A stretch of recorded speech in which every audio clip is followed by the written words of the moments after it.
Christmas tree looks pretty out there, Carla. Do you do that? Sandy, the reporter's office did it this year. Okay, nice.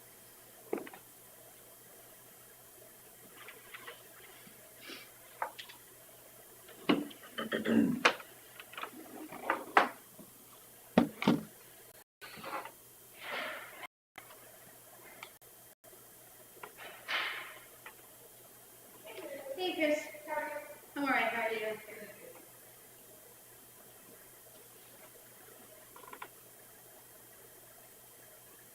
Okie dokie. 9 o'clock, we'll say the Pledge of Allegiance. I Pledge allegiance to the flag of the United States of America and to the republic for which it stands, one nation, under God, indivisible, with liberty and justice for all. Consider for approval of minutes and agenda. I'll make a motion to approve the minutes and agenda as presented. I'll second it. Motion by Derby and second by Jensvold to approve the minutes and agenda. All in favor? Aye. Motion passed.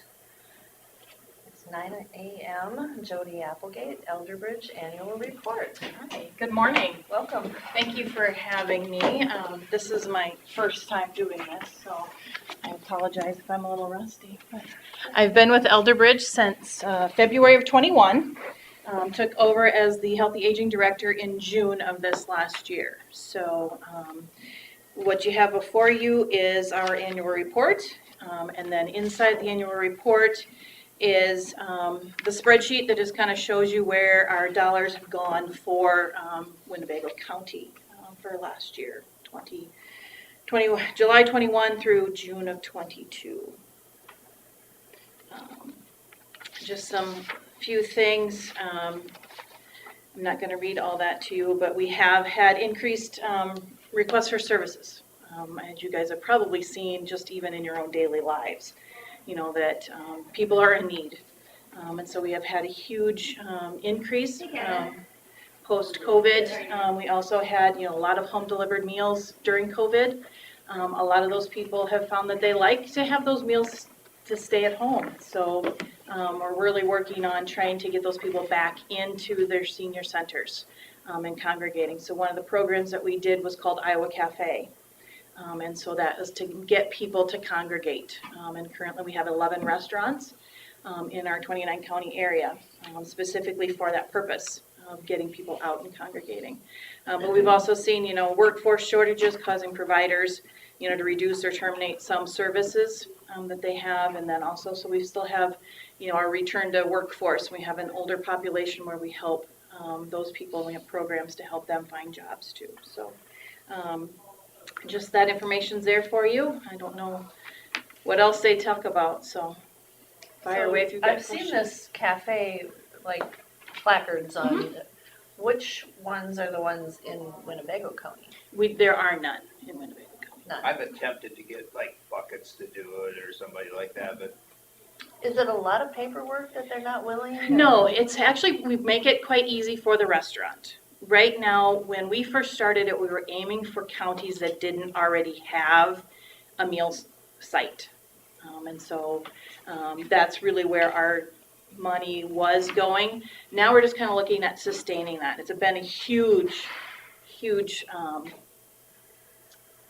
people have been it's been very popular, and it's huge.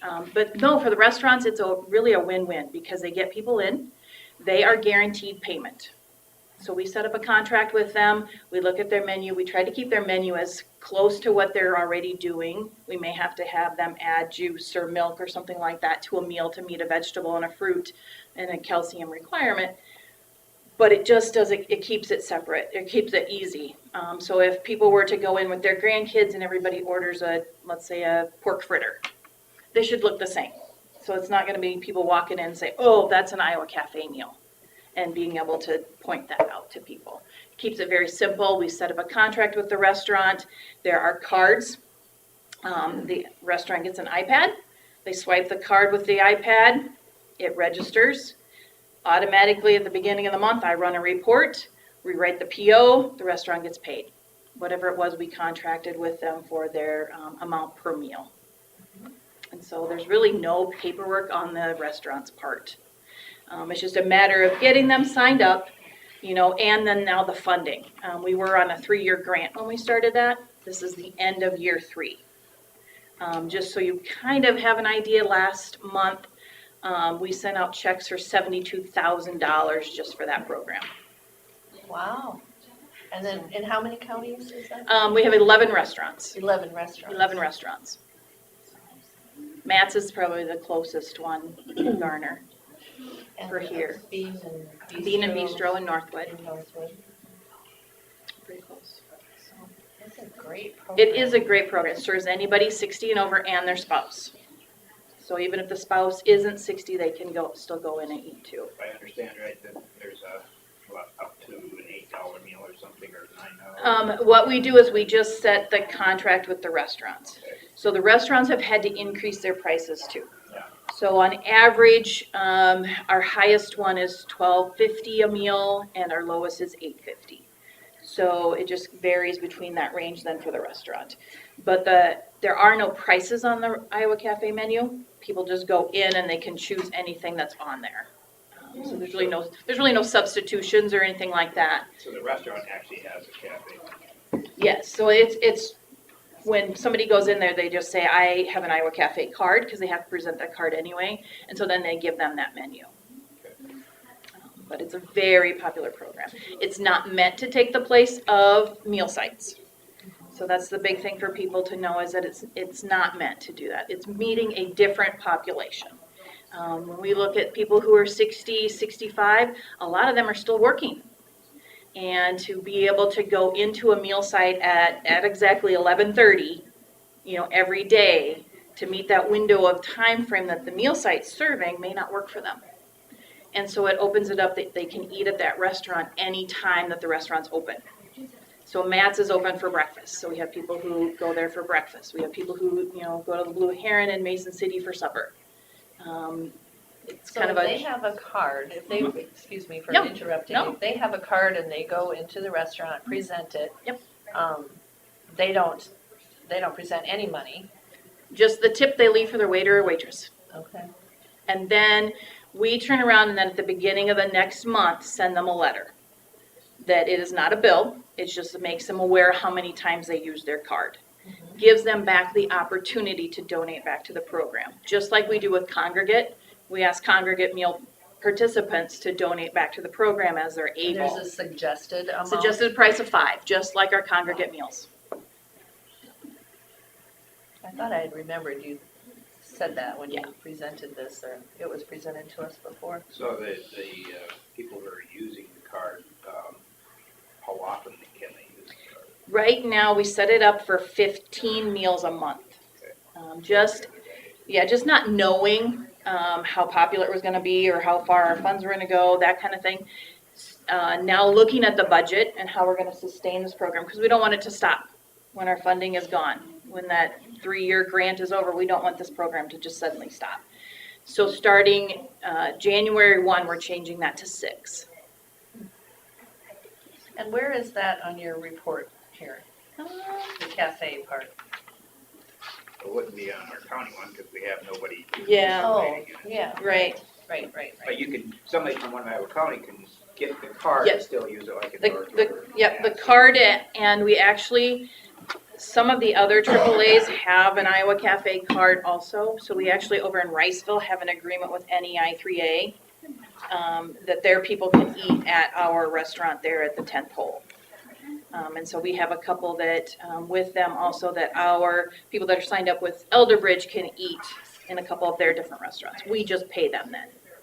Elderbridge just So how do the ones that are really successful, or have a lot of people using it, how do they get that word out? It's been a lot of word of mouth. They have used Facebook. Blue Heron has used Facebook a lot, but just a lot of word of mouth.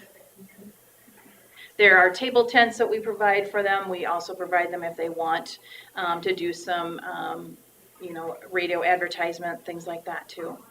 So you would find So you said that it's going to be cut from 15 to 6. 15 to 6, just in the beginning of January, just because our funding will go through September of next year. We would like to be able to sustain it. Because at $72,000 a month, we'll go through our grant money in the first 4 months, 5 months. And that's at 11 sites. 11 sites, yep.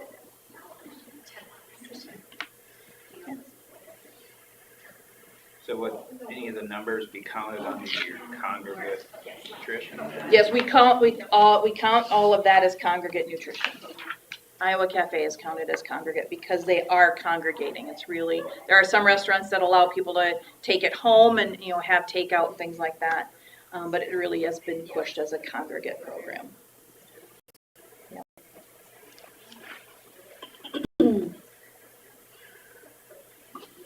Anything else? Well, we thank you guys for your support in last year and continuing. And I'm not a salesperson. I would really stink as a salesperson because I never have liked asking my family for money. But I think it's part of it is just I've never found a product that I really believed in enough to ask for that. And I really believe in what Elderbridge is doing.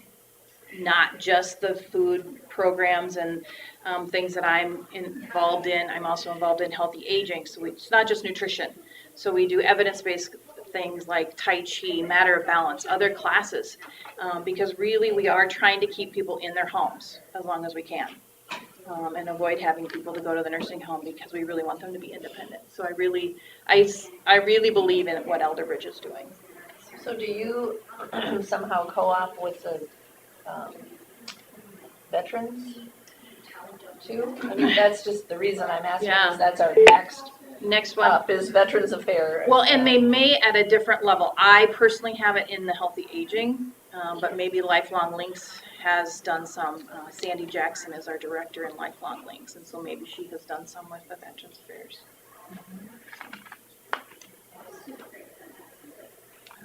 So what specifically was going to be your ask for this next year? I think it's $312 a person. I think that's on the back page of the back of that. I believe it was $312 per senior, or $310. Sorry, just trying to up the price there.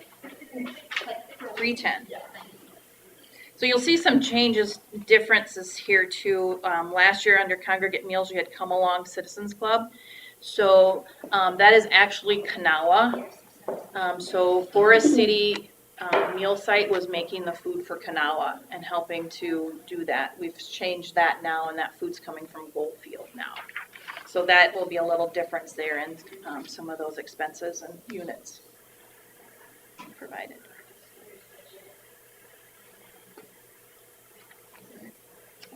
Well, thanks for the information. Yes, thank you for your time and have a great day.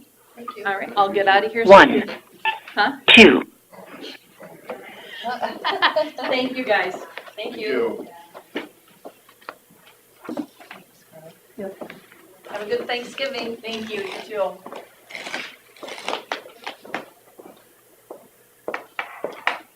Are you ready for us? Troy, they're ready for us.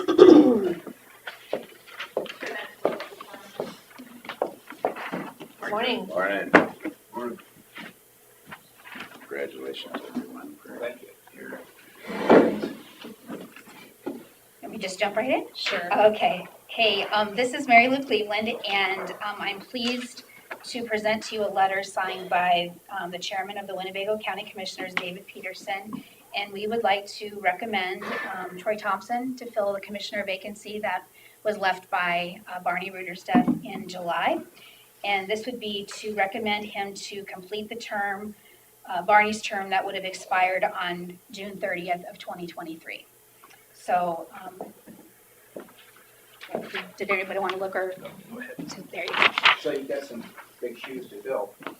Yeah, he had bigger shoes, I think, than I did. He was a wonderful person, gave a lot. Troy has a wonderful knowledge base too, as far as his community contacts. When we've had our meetings, Steve and David both said, you didn't realize how many people Barney knew. And so at the meetings, he'd say, oh yeah, I know such and such. I'll give him a call.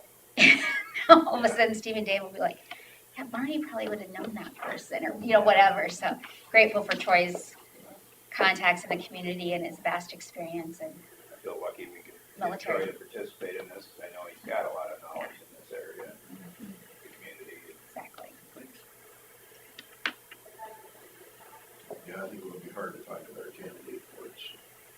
Well, they had some, I guess, I don't know. Yeah, we had two other veterans, which I'm really glad because if at some point we need to go to 5 commissioners, it's nice to know that there are some other people interested and there's some younger guys. I just spoke to a veteran this morning who they tried to convince him to fill the vacant, to apply, and he goes to me, but I'm 83 years old, I'm over 80, and I'm like, no, you're not. And he's like, I'm 83, would have never guessed. And he's like, but I'm not going to take that on at 83.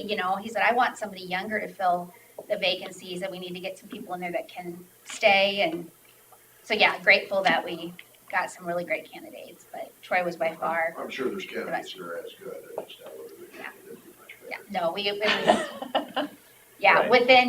within minutes of the interviews, Steve Bosman was like, well, I know who my pick is.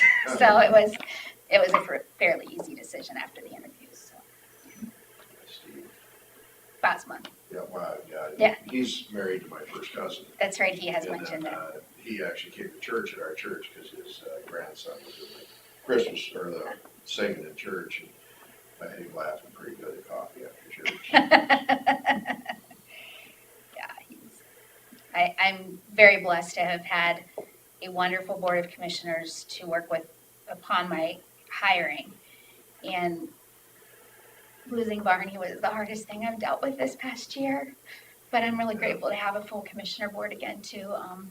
I really rely on them for so much, helping with decisions, and then they rein me in pretty well too, which they sometimes need to do. As far as I get ahead of wanting to do more than what I can really take on, but And what is the term? 3 years after. Well, he'd have to be reappointed to a new term on July 1st. Yeah, but then it would be a 3-year term. So this is just the. And you're willing?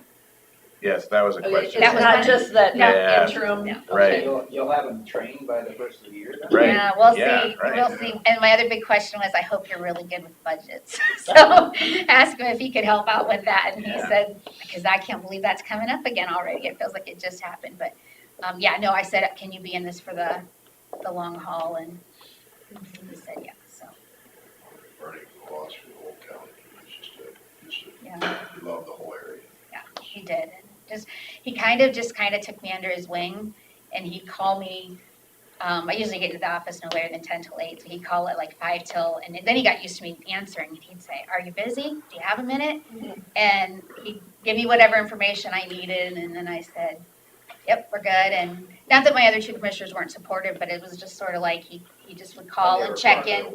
They were, and he'd pop into my office, and see how things are going, and so and with it being so incredibly sudden, and what are the chances of something like that happening? And so, but no, I'm very excited to have a new board member or new commissioner. I think it'll be a really good. So today we can appoint and swear in Troy. So I feel like we can do that at this time. Do we need a?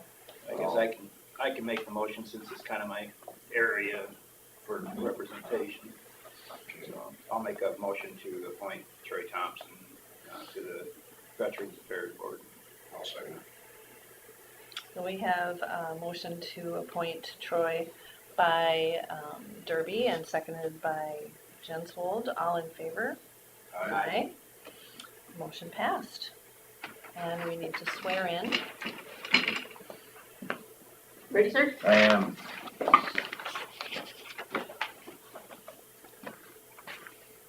Raise your right hand.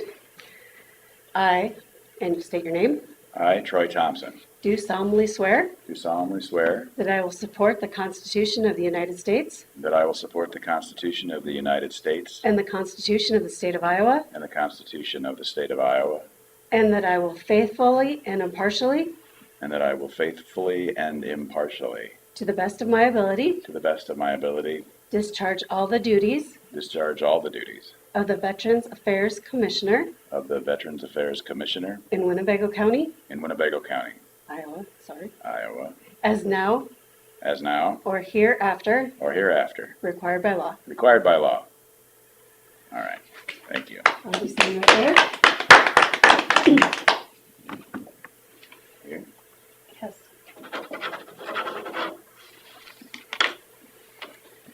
All right, Thank you. get to work. Thank you for the opportunity. Thanks, Thank Mary you for Lou. your willing to Yes, serve. thank you. Again. That's right, Yep. Thank that's you. right. Thank you.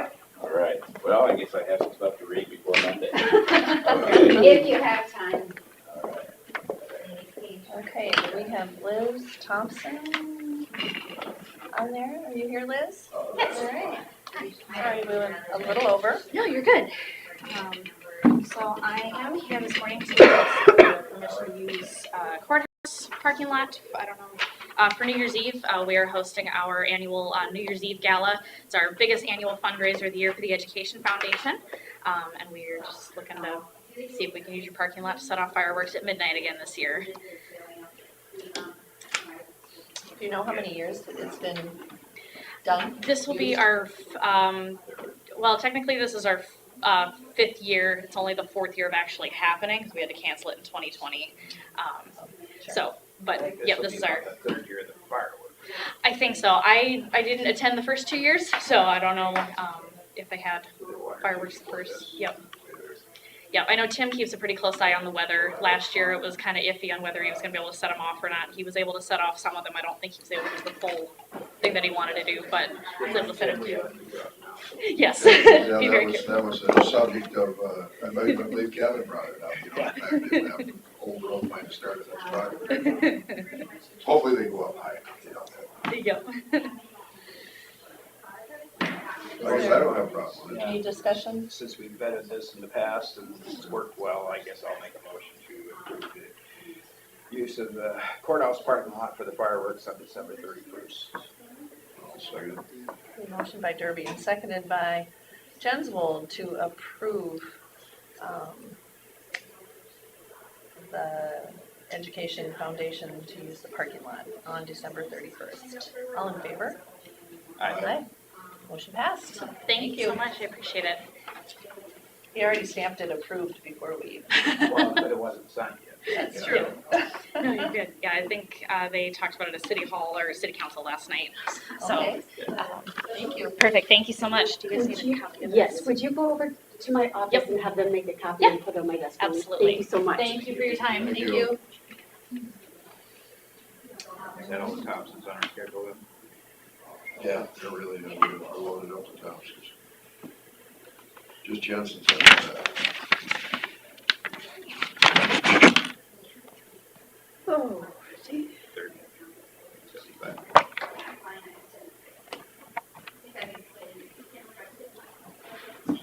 Hey Scott, we're ready for you. Thank you.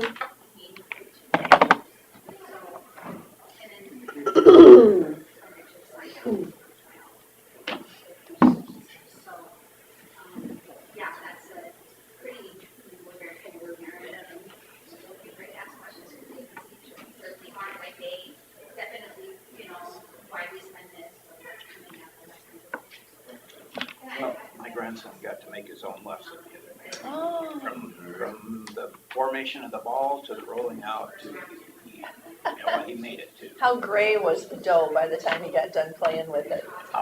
That was with my kids. There was 3 of them making the balls. They was telling him to pat it and roll it and pat it, and it wasn't round. It was triangle shaped. Was your mom the lefse maker in your house, or who was? Yeah, I think so. Because a lot of guys Well, get in the on Derby's lefse. actually probably brought it forth. I don't know. The Petersons actually did a lot of it. TJ bought his sister, he loves lefse. He bought his sister the whole set for Christmas a few years ago, so he expects the lefse to come. That's on the 17th of December. Oh, really? That's when you make it? Well, we're having our, Oh, you're having the Jens whole family side, it's our traditional meal. Well, it actually comes from the Candish side of the family, mom's side of the family. We have a thing called chili toots. I've mentioned it before. I think I've heard you mention it. Hey Scott, Hello, Morning. morning. I had some phone calls about Ah. big snow up in the There is one other participant. Reek area and wondered why they weren't taking it off of the gravel roads. Okay, tell me more about it. I wrote down the street. I think you already got the phone calls because he said he called you too, though. Um,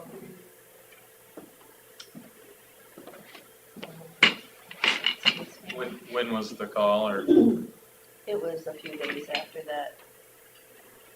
Did they get 4 or 5 inches of snow up by Rake? Yeah. Well, one day there was probably 4, and then there was another couple, 3 or more after that. Yeah. There's some good reasons for it not to come off. One, the gravel's still thawed underneath. Yeah. And the other one is Mother Nature was probably gonna get rid of it. Whether it's wind or melting. Yeah. I should have written down the name. His last name is Larson, the gentleman that called me. Okay. The only way to address that would be specific time and place and talk about it with Ethan. We had, snow falling in Buffalo Center and nothing in Port City for quite a while one day. Yeah, that was weird. And wasn't it? 8 degrees difference. It Yeah. was really strange. So, I think he actually called Ethan too. okay. Right. So I think it's taken care of. When I was moving the snow with my blade, I had to drag it all backwards, so I wouldn't drag gravel everywhere. Sure. It's just not easy. I see they're injecting manure everywhere this morning, so the ground must not be frozen. Underneath it would be froze. No. Yeah, maybe the surface a little bit. So do you have anything for us, Scott? We have Falk is pumping at Aukus Pit, Lewis Pit now. They've been pumping for several days now, and there's still a lot of water in there, so I don't know when they're thinking it'll be low enough to start working over there, but we just kind of keep checking in with them. So soon, I guess, that's all I can tell you. Planning on crushing half the pile this fall, I'll call it, this winter, and then the other half sometime in the next year, depending on how it goes. The guys are plowed pretty much all last week, and this week's forecast has been a lot better and is kind of going forward, hopefully even through Thanksgiving. We don't have any freezing rain or anything like that. Putting all the equipment away for the year, all the excavators and dozers and everything, and getting them cleaned up and put away in cold storage. They did have one bank slough on 50th south of Highway 9 that they were going to go fix before they put stuff away. But other than that, we're kind of done with work orders and dirt work for the season. Thank you. One other project that we've talked about a few times, the bridge on R20 north of Buffalo Center. We've been kind of putting it off just because we can. Right now it's not posted, Yeah, but it's it not is. posted yet. Right, and it won't be inspected again until next spring. But we are planning to submit paperwork so the project bids in June. And the reason for that is because if you bid it in June, you can give the contractor the option of working in the fall or putting it off and waiting till spring. So if our inspection comes back in the spring that bridge would need to be posted, we'd already have it under contract, or I guess we'd have it scheduled for the letting and would be able to get the project going. It's a matter of time, but it's inevitable that bridge will need some work, so I think it's worthwhile to get. Is that one gonna be, when it's replaced, is that gonna be a box culvert or another bridge? I have to finalize the hydraulics, but at this point, we're looking at a 16 by 12 box culvert. It's a big box, but it's upstream of a twin 10 by 10 and downstream of a 12 by 12, so I think that should work well there.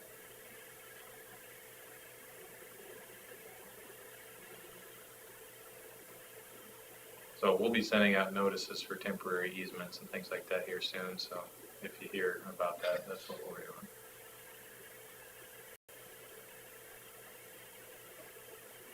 So I got into a discussion, a couple people that live out by the east gate of Pilot Knob. The east gate of Pilot now, okay? I guess during the fall, there was a lot of traffic through Pilot Knob, plus the, I don't know, 18 houses that are out that way. So it's kind of a high traffic road. Sure. I kind of feel like they haven't been maintained well. It's some pretty rough areas there, and when the snow hit, then there was ice there. It's kind of a lot of slope there too, so. Yeah, hilly and shady. Shady's probably the worst part. So I don't know if there's any way to shape the road now when it thaws here in the next day or so before it freezes again. That we, you know, they were out there once when it was really, really dry, and it really didn't do it. Yeah. The road surface is rough, is what they're saying? Okay. It'd be nice to shape it before it freezes again. I don't know how much it'll thaw here, but like you said, it's shady, but you know, a lot of the leaves are off the tree now, so maybe that will help, so. Yeah. I'll have to, we'll have to put our heads together on that, see what, and go take a look at it and see what. And then one of them was wondering about, there was a tree that had fallen into the road, and they just pushed it off to the side. They're wondering if it was okay if they would go cut it up for firewood if it's not gone. Sure. We never have a problem with that. It's like 45, 45, 42 the next 3 days, and then after that, You guys work on Friday? Right, yeah, we're on 5-day weeks. But not this Friday. Well, I was asking this Friday. yeah. Because next Friday won't matter. So tomorrow, or no, actually tomorrow will be about the Last time. last chance you might get to be able to reshape that. Yeah, I mean, we can always shave off little rills and ridges that come from, you know, tires squashing out the edges. But in terms of real reshaping and doing a good job blading, I'm not sure on that. I gotta look into it a little bit. It all depends on how frozen it is, I guess. My guess is it's probably mostly from the houses to the corner. It's the worst of it. Sure.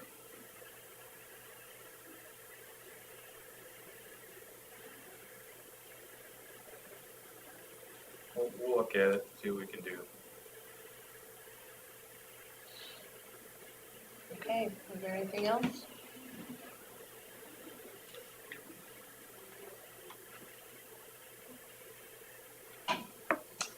Nothing? All right, good.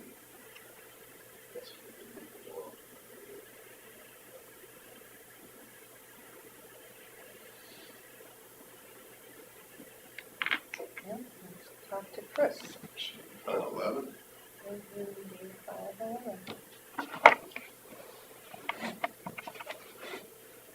Thanks, Scott. Oh, and Chelsea. Is Chris there? We're ready for her. Thank you.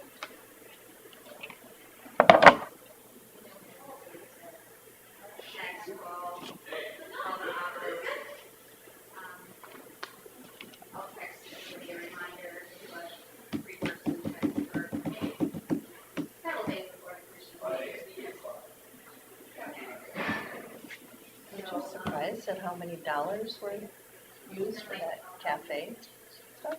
I mean, that's a lot of dollars. I wish we had more in our county that were using that. Good morning. Thank you. Morning. Chris? How you doing? Have anything? Nothing. I know. It's No nice to news see is you good everybody. news, right? Yeah. Yeah. See, you had a, Other I than, can think of, put it in my phone when the drainage. IDDA, first Friday in December. Did you guys Second or something. send in, I haven't paid a claim for you guys to go, so No, I didn't know if you were going or not. I can't, I'm out of I conflict. should. Probably should submit for that. Okay.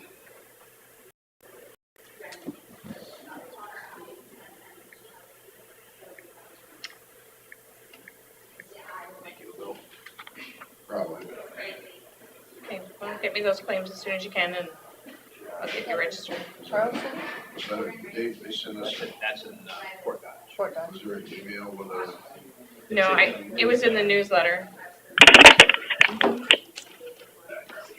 Just trying to think how, whether we had to electronically register. No, no. Seems like I saw something. Yeah, it was in the newsletter that comes, Is it December 2nd? Right? whatever the Oh, Friday I is. thought you Yeah, said it it's was the December second. 9th. Or is it? It might be. For some reason, that's what I remember. That doesn't mean it's right. Is it? I don't know. I don't have my It would be the calendar right 6th. now. December 2nd. No, it's the Friday, first Friday. Yeah, no, it's December, it is December 2nd. Never know. Should I help yourself? So that's the one we all three went to last year. Didn't you have to post it when all three was yeah. Post it? That's why I'm gonna take a bus in case there's people want to hear our conversation. Good idea.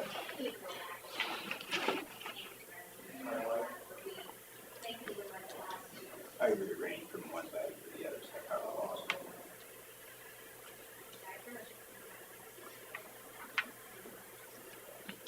Well, I'll have to figure that out. Okay. So if anybody wants to go, they just need to Yeah, get me that get out. form and So when was the supervisor, was that Thursday before that, or was it the Thursday after? Because one of them was like the 9th, and I knew I couldn't go to that one either. I think that's the Supervisors District 2 meeting. I think so too. Because I knew I couldn't go to So that. they're, usually they're the same week, but I suppose they moved it back because it was so early.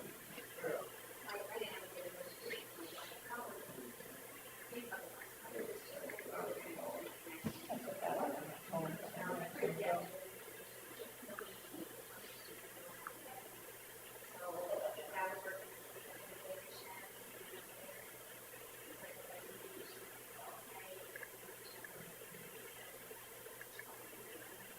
Did you get the comp board meeting in your calendars?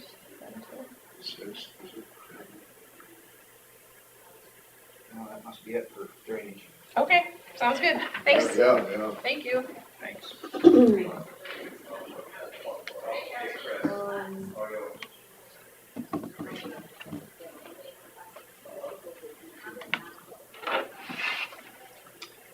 Open forum?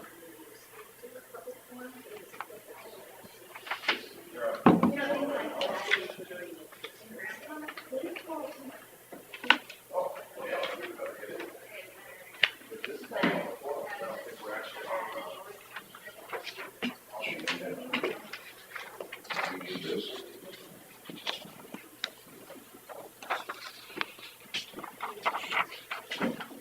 Right, you're a public forum now, right? Open forum, yeah. Forum, yeah.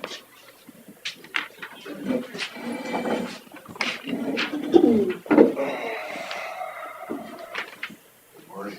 Mr. Jensvold. Thank you. Oh, I have this too. Answer to a lot worse. The open forum, that's very important. Let's see. Right up there, calendar.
Do you need to have any action on this? No, just, Sign it? yeah, just for information.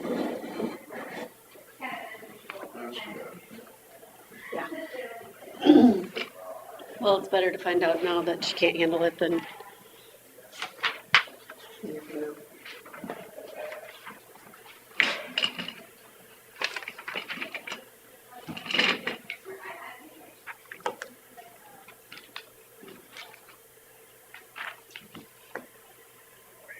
You didn't call me back. I tried to yesterday and you were gone. Got myself in the- Maybe. You were gone from work. I wasn't gonna bother you. It wasn't emergent. So the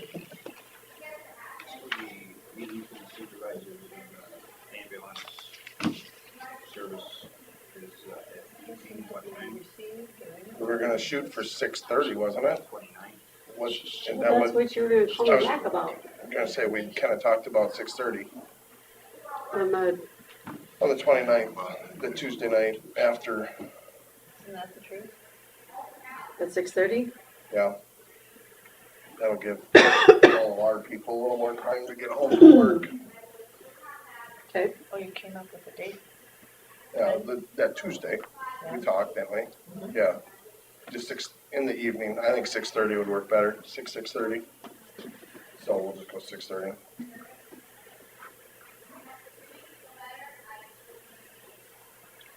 Who's fine? Supposed to be, yeah, I don't know. For now, Carla was gonna, we were working on an agenda, because we gotta post an agenda, because everyone's gonna be there. So any brilliant ideas, when is that gonna be out? 48? 24 hours. 24. So we gotta have it posted by Monday, close of business. So any brilliant ideas we come up with between now and then, or if we need more closure on topics from today, we put that on there. Is that your calendar? I suppose for us, it What would day? just be the discussion Tuesday, the, with action on anything, at least the next Tuesday probably will do, Next Tuesday, isn't it? this week, the 29th, huh? just discussion for us. Yeah, I don't know what you guys would do. It's up to you. Well, and I think we were kind of wondering that on our open forum side today. I guess I thought we were on the agenda. And then yesterday, Chris You didn't told us call me we weren't. back. About today? Yeah. Oh, they were saying that they were wanting us invited. Isn't it Well, at 10 o'clock? Yeah, but you never called me back to let me know if anybody was coming. So I didn't put you on the agenda because you Well, you didn't have call. my number. Well, my thought is they're here, Yeah, it's What's the that, same 10 o'clock? discussion. It is the same discussion. Yeah. What's that? Yeah. so we were just kind of wondering, like on a timeline, like where are we looking, what are we looking? Well, this agenda item hasn't started yet till 10. The open forum? All open for, well, we have EMS on the agenda, so it's no. At 10. Oh, okay. So that's, we can talk about it We can talk about everything with EMS at 10? at 10. Okay. Otherwise, we get. I was thinking it was just Wright County at 10. Well, we can talk about EMS at 10. Okay. I don't want to get in trouble by going by the turn with the agenda. If you'd call me back, I could put Thomas on at 10. Or Do- a different Do we have time. anything else for open forum? Would ARPA money be at 10, or is that open forum? Probably at 10. Okay. All right. Discussion with possible action, rural recycling program bid. Do we have any knowledge from them that they should recycle it? Oh. Did they give us a report? How many tons they've recycled? That's usually what we see. Oh, I'll have to ask Chris. Do you wanna Call it? call her and have her bring in her rural recycling folder? When we signed the last contract, we had all the numbers in Without front the of us. strangeness of And strangers. I'm still hearing stories I've had many years to actually recycling because there's no source to get rid of. There's no outlet. Hey Chelsea, would you talk to Chris and have her bring in, They have a good facility. rural in cities recycling that actually information? Sorts Thank you. where they're actually using it. Because they use what we consider non-taxpayer money, that's their tipping fees that they utilize it for. So I would question that. If they're not actually recycling, why are we paying them? Good. I've never thought to ask that, but that's excellent. We're gonna go look into other sources, but it doesn't seem feasible at this point. Oh, boy. I don't know what else you wanted. Did they recently send these numbers to us then? For what? No, waste management on the recycling? Yeah. Did they send us tonnage money? I've got, no, I just put the deposits in there, but I don't remember when the last time they sent them. Because last time when we signed a contract with them, they had sent us all the numbers, how they, No, they used to send it quarterly, but they've stopped. we're getting a lot of reports they aren't actually recycling, so. Oh, I don't know. So if they're not actually recycling, you're saying that it's just going to trash?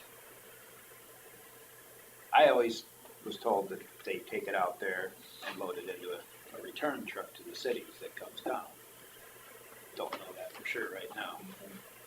Because there is a dumpster or a roll-off or whatever that people put their recycling into if you bring it out there yourself. But what's actually happening with what they're delivering? Picking up is different. Good question. A lot of it used to go to China. With that evidence.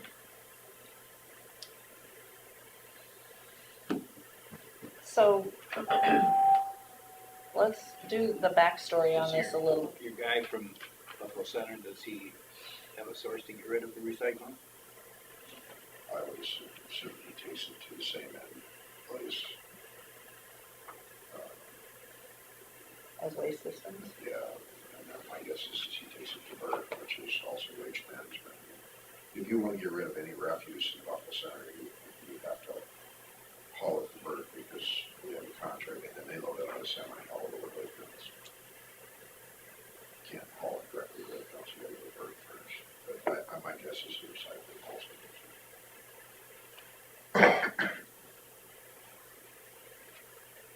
So did we receive multiple? So she's got this, Oh. this, request for proposal, I suppose, or, that we're probably going to need to discuss. Are we gonna move forward with this and then see what they come back with? Because we haven't sent this out, right? Would you like a requirement on there that they need to, Well, it's recycling, you have to prove it. yeah, If waste management's gonna come together with the proposal, it's gonna have to include their past history. and how far back and Well, the last 3 years, I think, has 3 been our years. contract. They wanted 5 years, but we only get 3 because we think it was pretty steep, we got to go down. Yeah, That probably ain't happened. And then have we solved the issue with north of Forest City? Wasn't there an issue with where that recycling was going? because Daisy's taking care of that. Okay, I don't want to point fingers. put that on her The plate. trailer park up there is utilizing your recycling garbage. The trailer park that's not in city limits? Right. Dodger doesn't They got all the blue dumpsters up there. I don't know what that's all about. We talked about this a couple months ago, and Because our local restaurateur up here that lives up there complaining about having to pay for recycling through the city. And we offered it for free. So I didn't understand why the trailer park would do it. And I said I couldn't make any guarantees on it if we could be dropping it or changing it.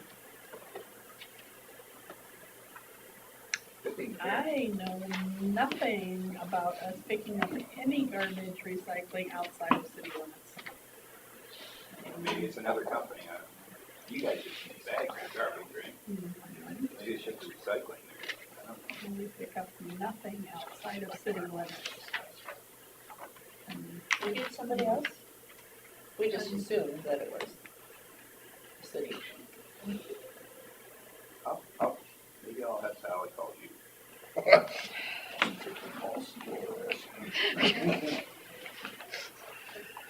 So who are we sending this to? I suppose your contact in waste management, I don't know who else. Clear Lake? Someone suggested after our discussion that Clear Lake. Well, that's the one they're having trouble with. Oh, And you have to be a member of that landfill. we do? Okay. I'm sorry, you still got me on this. Yeah. Okay, so number one. Threw her for a loop. Your garbage, you have to be a member of the North Iowa landfill to be a participant to take there. And we are in the district of waste management. So we're not sure how territory-wise this works. Oh, I know when Waste Management gave a report, I don't know, 5-8 years ago.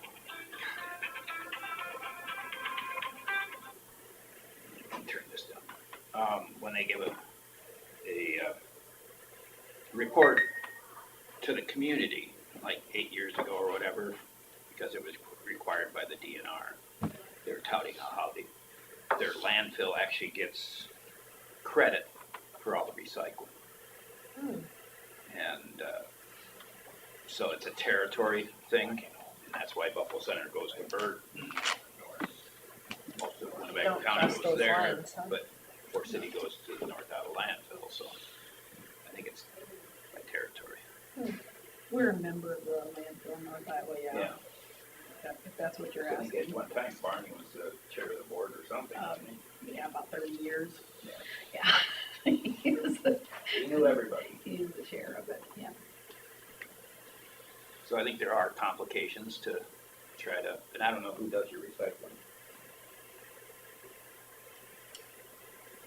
What do you guys What want do to you guys know pick about up? recycling? What's on our agenda? Okay, we do our own Yeah, but where does recycling. it go? There is no recycling right now. Well, I know that's, but where did it go? Mason City Recycling, Mason City. and they don't take anything anymore. They stopped taking it a month ago. It all goes to landfill, except for paper. If we can separate out the paper. we can take So that's that kind of out. where I'm Same coming from this, where Paper, we're paying. they would take, still take metal too. wouldn't They'll they? take 10 if you can separate it out. We don't have a mechanism.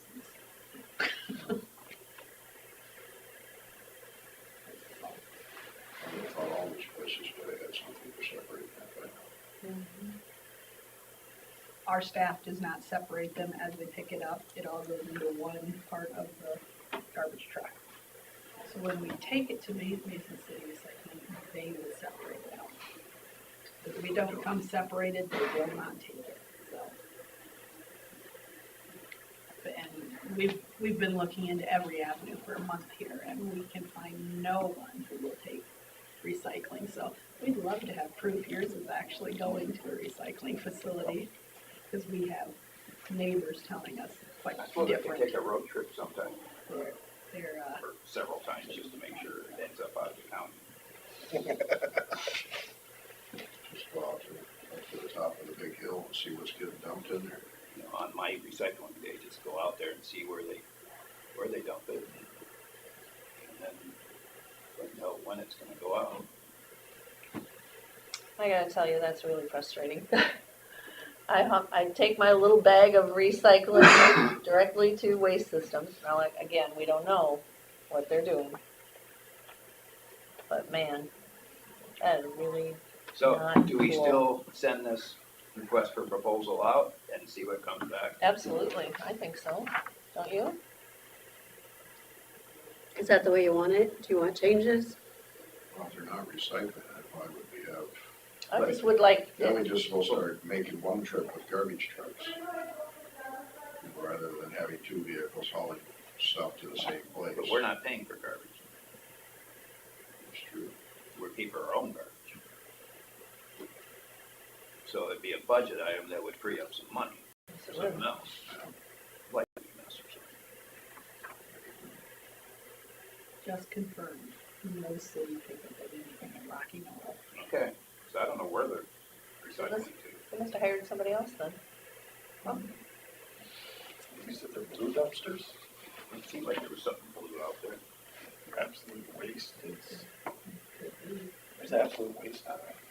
Yeah, maybe that was their garbage that they had. I got Hub and Mason, what do you think? Well, regardless, we got our own issues. But they base our costs on numbers, and if they're going somewhere else, then our numbers are lower. That's quite a few numbers out there. I guess the only thing that, I think that one's fine to start getting bids, estimates. I mean, we have to review it, we have to look at it, don't we? You want us to include 4 City on this? I'm gonna keep surprised at what you guys are finding out, because we've got dozens we've looked into. Really? So if It's you've got about a source. twice the cost. If Recycling? you were looking at true recycling, it would be twice the cost of hauling trash, but we don't want to discourage people from the habits. You know, and the commodities, the markets could change.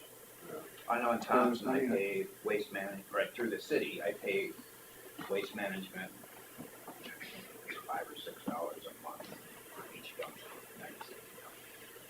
And then for each recycling, which is at 64, it's like $2.50 to $3, something like that. So about half the cost for the recycling, they only pick up every other week.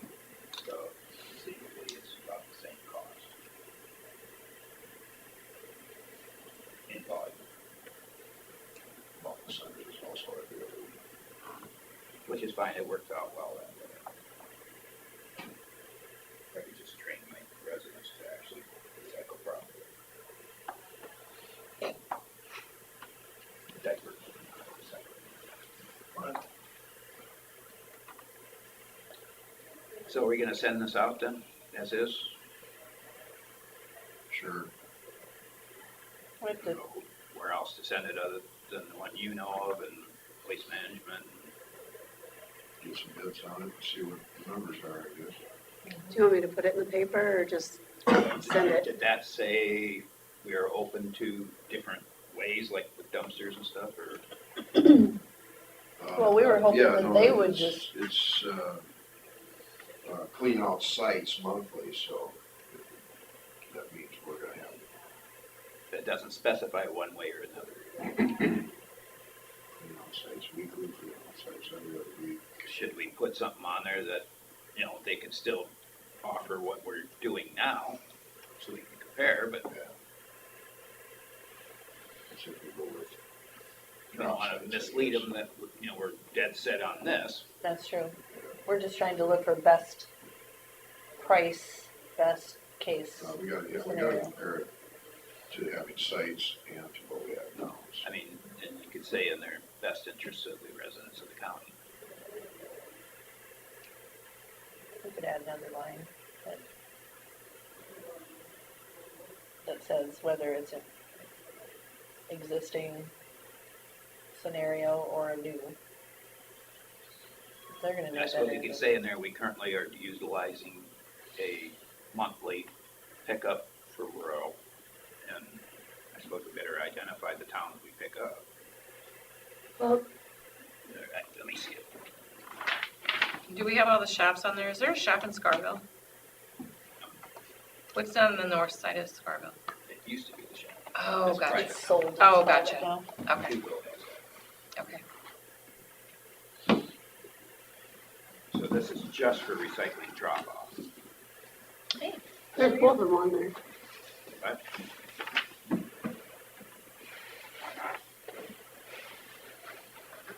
Oh, number one choice, okay, all right. One in the morning, all right.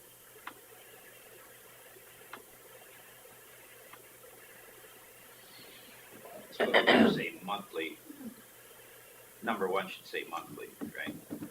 Oh, sure. Just make notes on Just, it. yeah, make notes. I'll fix it. And then do the in best interest of the Winnebago County residents We will, consider all, we will review the proposals.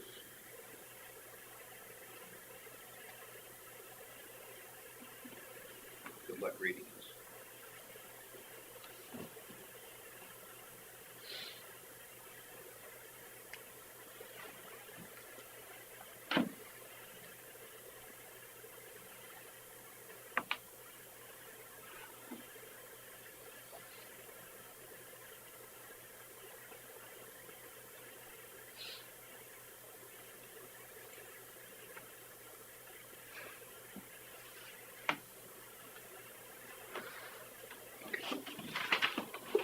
okay, and then it is 10 o'clock. And we are gonna have EMS discussion with Brian Jensen from Wright County. Thanks, Brian, for coming. Would you mind coming up to this table and we'll bring a chair up for you, just because then I think our recording and everything will catch. And over there, you won't have to be on camera. You won't have to be on camera. Thank you. As much. So, I called Brian last week and talked to him quite lengthy, and we had talked at one of our meetings in Lake Mills previously, and he'd given us some insight on how Wright County did it. And after we passed our referendum on it, I felt like we had a lot of questions again. yes, lots of questions. So, the one thing that's different with us is we did add the surtax in, and we have a deadline. We have to have that all done by the end of the year to get into that. But probably more from your point, you can talk a little bit about the difference between your system and ours. You've got the 3 hospitals and so forth. And Sure. Yeah, so we have the 2 hospitals. We have Belmont and Clarion, which are 2 separate hospitals, but basically run by the same team. Yeah, all the employees are interchangeable between both. So, like I stated when we were in Lake Mills, everybody was afraid that the hospital was trying to take over the whole county system, which they were not interested in doing. So, in our system, each ambulance service in our 3 main communities, Eagle Grove, Clarion, Belmont, is still its own entity. So they each have their own service director, just like they had before. The city of Eagle Grove is run by the city. They have a full-time director. They have some part-time people, and then, if you still want to call them volunteers, they have volunteers, but I don't think anybody's a volunteer anymore, so. And then Clarion is the same way. It's run by the city. They have the full-time director, and then the same part-time and volunteer staff. And then Belmont is based on the hospital, so it's a hospital-based service with full-time staff that works in the hospital, and then part-time PRN, volunteer staff that helps supplement that. So that's kind of the 3 main ones that we have. In our plan, we also included Renwick because they cover some area. They're actually in Humboldt County, based out of Humboldt Hospital. They're part of that alliance, but we include them in our stuff because they do cover part west part of our county. so they're transporting. Yep. And then Williams Rescue down in the southeast county, part of the county, they are Hamilton County, but they do cover like the interstate that's through Wright County, and then some area down in that southeast corner of our county. So we did include them in our plan, and they can receive funding also. So Dow's, while we were doing service, so they do not have a service, and that's covered by Franklin General and Clarion EMS. So, and then we also did include Franklin General in our plan because they do cover part of Dow's that is in Wright County.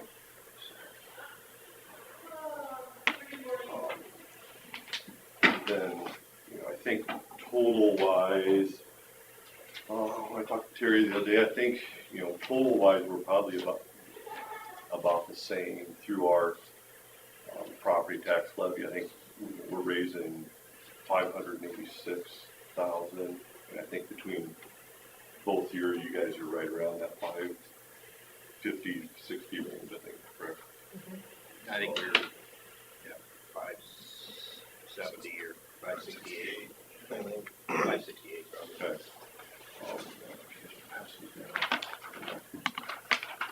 All depends on what the surtax comes with.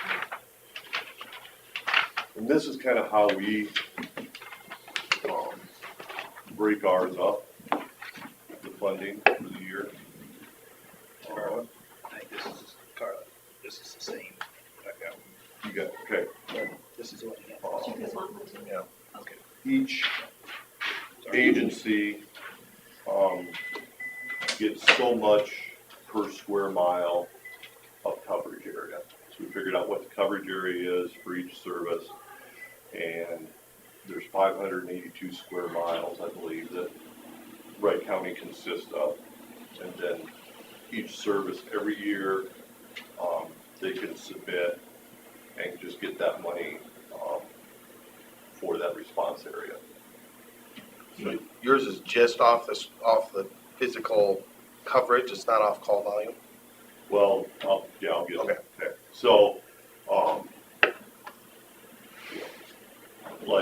and they get, Belmont covers 155 square miles, Clarion 196, Eagle Grove 124. So they each get anywhere between $10,000 and $15,000 a year just for covering that response area. And then each year set aside in the fund for Clarion, Eagle Grove, and Belmont is $30,000 a year that can be used for ambulance replacement. So That's just vehicle. just ambulance replacement. So For the EMS though. yep. So at the end of Eagle Grove, I think they're in the process of buying one now. So we're 4 years in, so they have 120,000 in that fund, so they can submit their invoice, if they've paid that invoice, and then they can get reimbursed that 120,000 to help with the vehicle replacement. And then you'll see training, non-disposable equipment, and staffing. We broke those down into separate amounts. It equals 70,000 for the main services. So they can use it for, like I said, training, non-disposable equipment, or staffing. If they want to use all 70,000 for staffing, they can use all 70,000 for staffing. If they want to use 70,000 for non-disposable equipment, if they want to buy a couple defibrillators or something, then they can do that. And then in June of every year, each of the three main services go through and figure out their rural calls. So calls outside of the city limits, still in the county, and we take those number of calls and divide that by 150,000, and then just distribute that out for the number of calls they had out into the county to help reimburse for those. So this is allocated at budget time or allocated after the year is done and you're reimbursing? They, as in the county budget or the city? Or Well, when you're splitting it out by call, right. is that a purpose of budgeting or is it the actuals when they ask for their money? They get it before July, so before the start of that next budget year, So it's a budget thing. yeah. So if one entity had a lot more calls than you anticipated, it's not gonna be reflected till the next year, probably. No, because it's just 150,000 total that Okay. is divided up amongst those three. So, you know, if Basically the same way Hancock County, so they have 150,000, and then, like for us, if Forest City has X amount of calls and Lake Mills and whatever, it's price per call. Right. And they take the total number of calls divided by 150, and then Forest City gets so their price per call. let's just figure, let's say there's 150 rural calls. So you're at $1,000 a call. So if, you know, Eagle Grove has 80 of those, they're gonna get 80,000. If Belmont has 40, they're gonna get 40,000. Eagle Grove has 30, they're gonna get 30,000. Next year, if there's 300 rural calls, then it's worth Then it's worth- $500 a right, call instead right. of 1,000, yeah. Right. So I guess the difference between our budget and yours is, where does the paramedics fit in here? That's Within each staffing. service. That's staffing for each service. Right. But your paramedics in Clarion are hospital-based, right? The city of Clarion, Has their, they have their staff, Yep. okay, separate from the hospital. Yeah, any of the paramedics that are working in the ER, in hospital, are part of the Belmont ambulance service. Yep. Because that's, and then you guys have the truck that stays in Clarion, and you can use that for QRV. interfacility. Yep. Or do you guys do intercepts out of Clarion with Clarion Ambulance? yeah, Or we have Eagle Grove? part of this agreement also was that the hospital would, buy a QRV, a quick response vehicle, staff that when we have the paramedic staff available. That is based at the Clarion Hospital, and it'll respond to Eagle Grove, it'll respond to Clarion, it'll Belmont. Go to Belmont if it needs an extra. Right. Yep. Yep. Yeah. So that's where theirs is. I guess I'm a little confused. Okay. Clarion's only getting $45,000 for staffing. What is that paying for?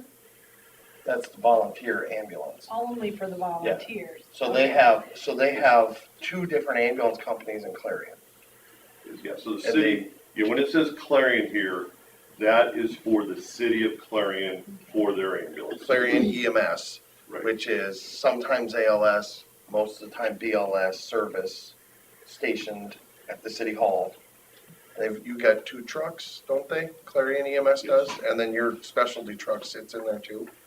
Yeah, so our ambulance sits in there, the Belmont ambulance sits in there, but then the And QRV then is at the hospital, And then, yep, so.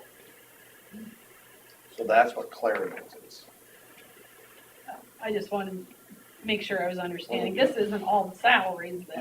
No, that's just, Only this what's is a going supplement, yeah.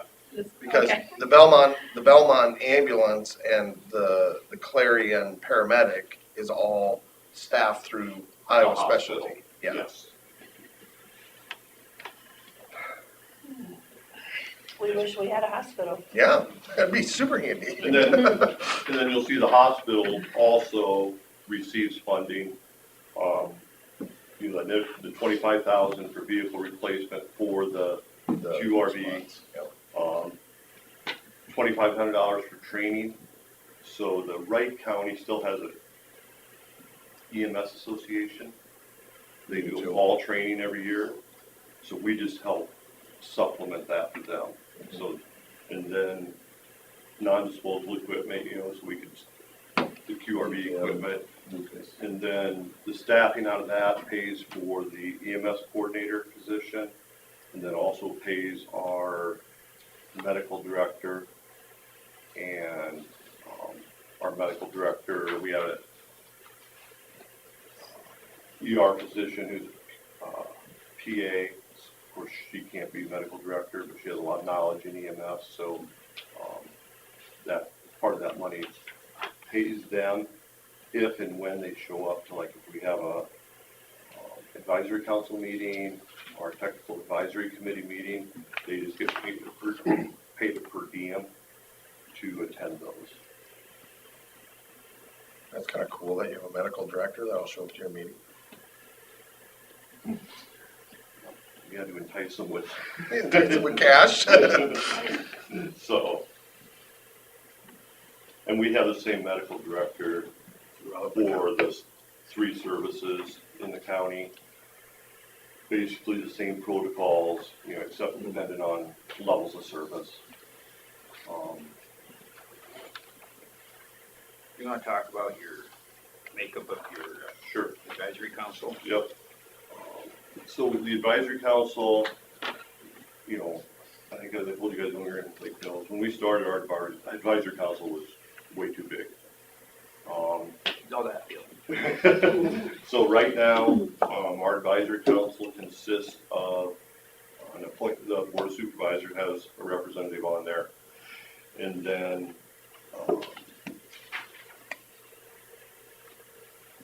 Wright County Public Health Administrator, the sheriff, Wright County Sheriff, Wright County Emergency Management Coordinator, the mayor or their designee of each city in Wright County having a financial responsibility of transporting ambulance service, basically Eagle Grove, Clarion. So now, are all of your ambulances city-owned In in Wright County? The, like Clarion and Eagle Grove, their the city. physical city owns the Yep. ambulance service? Yep. Okay. And then, city, let's see, administrator or designee from Iowa Specialty Hospital in Belmont, administrator or designee from Iowa Specialty Hospital Clarion. There's a clinic in Eagle Grove, Unity Point Clinic. We included a person on that. And then the Board of Supervisors appoints one person from Eagle Grove, Clarion, and Belmont. That's still quite a few. Huh? That's still quite a few. Still quite a few, yeah. One of the, That's I guess, 12. hiccups. You're on it too, right? Yeah, So that's 13. yeah. So I'm just, yeah, I'm a representative on there, so. Oh, you're the admin. I was you're gonna say, talking about. are you Okay. the, So it's 12 or 13. Yeah. The only thing I think we did a hiccup on is when we organized this, when we said the mayor or their designee from each of those communities, we kind of thought they would appoint the service director from those respective services, but they didn't. So basically, our advisory committee has people knowledgeable in EMS, but it didn't have any of the service directors or anything like that. So with that, we have what we call an EMS Technical Advisory Committee. And that consists of the service directors from each of the agencies providing service in Wright County. So that does also include Renwick and Williams. And then they can each of those service directors can appoint one member from their service to be on it. on top of the director? Yep. Okay. So Wright County Communications Center Director, our EMS Medical Director, the Medical Director Liaison, that's who that our other PA was, and then of course, Emergency Management. And then the Wright County Service Area Healthcare Coalition, we also had a representative. Do you attend those meetings then? And then, so basically, the Technical Advisory Committee, what we thought with that is, they're the ones that know EMS, know what's going on, you know. They can make their suggestions, and then I would take those suggestions to the advisory council. So there's probably at least 2 from the advisory council that attend the, Yeah. So, you manage yourself. So if you had to redo it, would you put EMS on the advisory board, or do you like the technical board? To me, it seems like a lot of meetings. Yeah. We tried well, of course, with COVID, it's hard to judge everything. Each of the meetings, I would say we would hope to do quarterly, so. That's about what it averages on Yeah. for both of them. I would say, yeah. If there's an issue, then we would have one. We've also started just recently, within the last month, every Monday morning, we just have a quick Zoom meeting with the service directors. So just 9 o'clock every Monday morning, we get on Zoom, first off, we cover any wins, for the last week, any issues that people may have, what Clarion says, hey, we're down like bare bones staff this week, just kind of everybody knows and just stuff like that. So just kind of keeping everybody in that. The service directors in that loop and having a little better communication. But all of your service directors are paid Monday through Friday, right? Yes. How much time does it take for you to be in your position on average?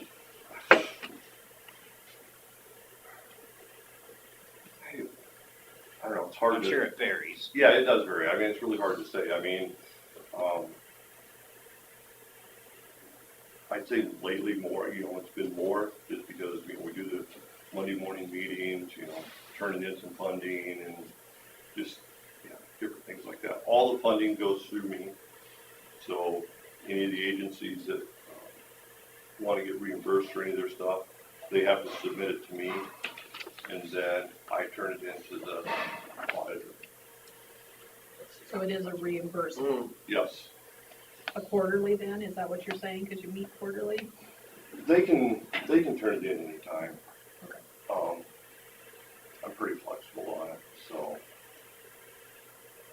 So then if, like Clarion wants $10,000 for training or whatever, does that have to go to you already have the budget outlaid, so you would just pay it, right? Yeah, if If it they had- meets the criteria, Then you just pay it without going to the supervisors or Well, without. They see it when it comes as a claim, right? yeah, supervisors would see it as a It's a claim. claim that we would see when it gets here. It's But you already don't gone get through it the claims. auditor's office and then it goes. You Okay, initiated it and it. So there's a lot of levels that go. yeah, It's in the budget, but it's something we review and make sure it's a, Yeah. And what we require of anybody is, if it's training, if it's equipment, whatever, they have to have an invoice that shows it, and then either the ledger entry or a copy of the check that shows that it got paid. and That's, we don't pay tax.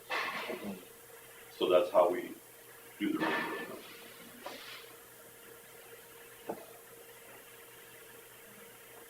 So I just wanna, the salaries is kind of throwing me off a little bit Okay. here. Each one of the services, they're paying for their own service director and they're a full-time person already. Yes, All three of those yes. have money to pay a full-time Yes, service. it's already included, this, in And then you go Clarion, through this budget, no, although they get some staffing money, but Right. each one of them already had an individual one.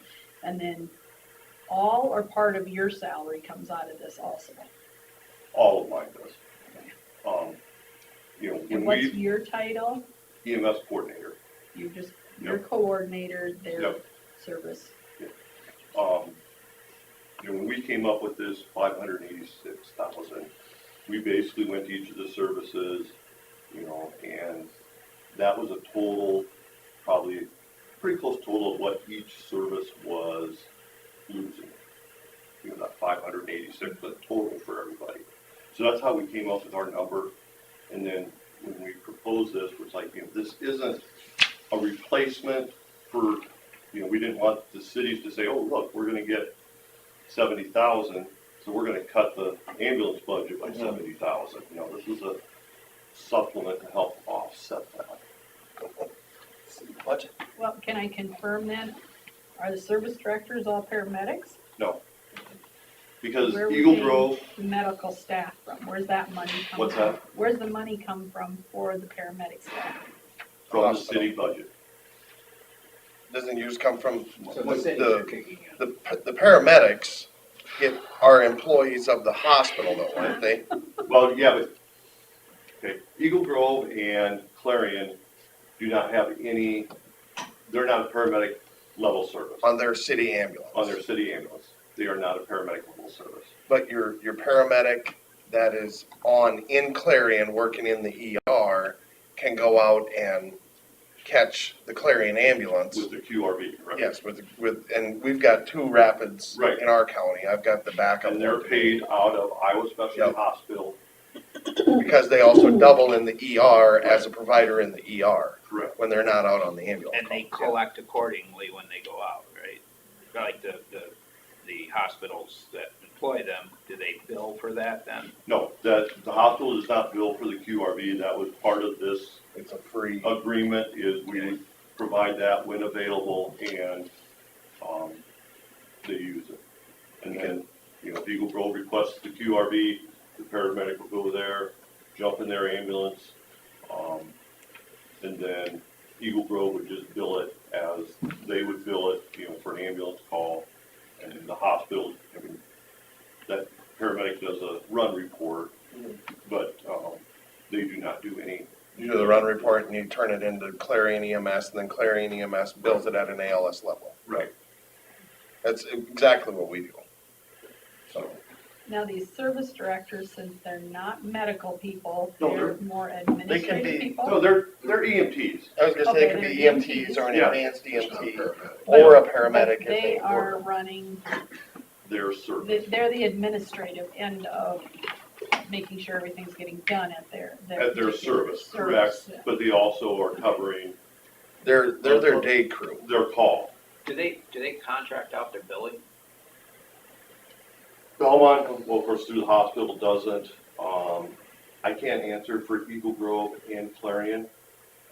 I think at one time they were, I'm not sure if they still are or not. Last I knew, Clarion was with PCC. And I think Eagle Grove might be also, but I don't know that for sure.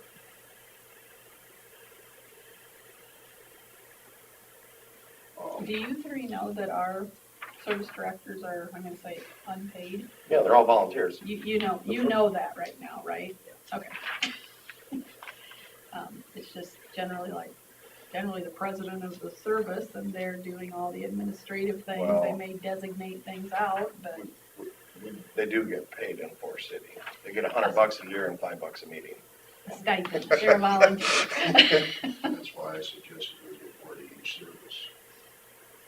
But where's it come from?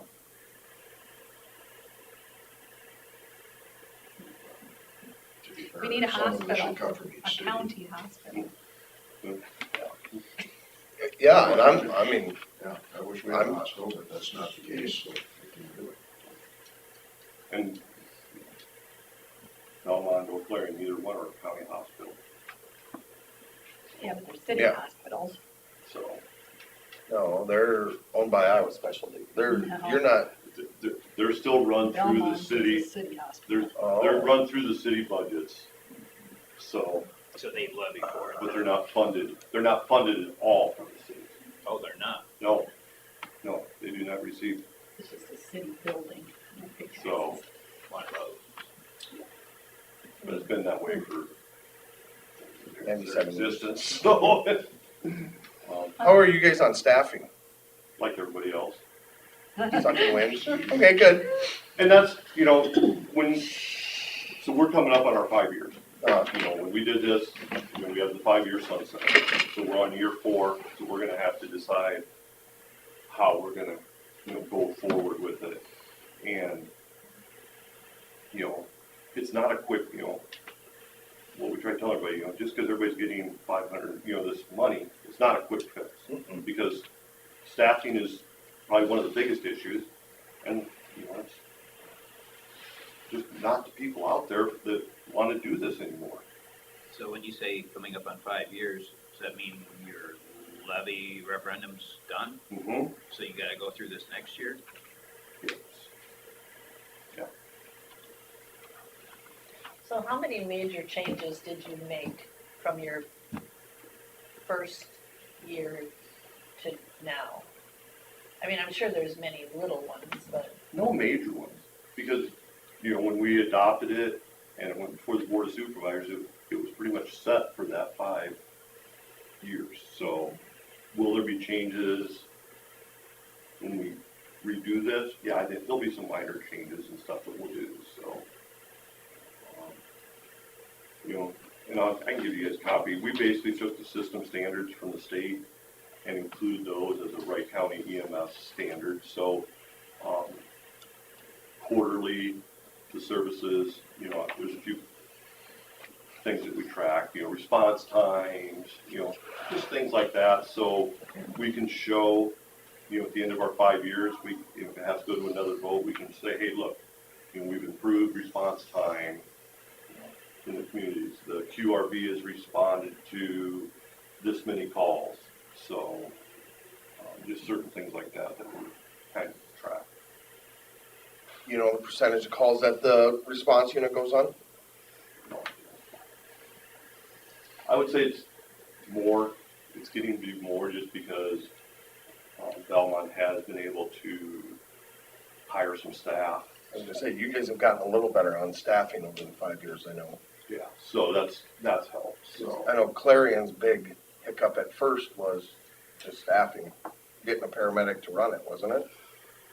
Part of the problem is when that paramedic is working in the Clarion ER, so yeah, they could be there to staff that QRV, but then if the hospital needed them to take an ALS transfer, then boom, that pulls that. And that's when they get in the Belmont ambulances parked in Clarion and take off. So, yeah, so. And when the hospital's busy, the ambulance is usually busy. Right. Is the downfall there. But with some, like I say, some staffing they've been able to add and the way the director in Belmont's changed some things, they've been able to staff that a little better, and they've been offering like weekend packages for people to staff the QRV and stuff like that, so. I mean, I think it's helped, you know, we haven't lost any services in 5 years, so. But.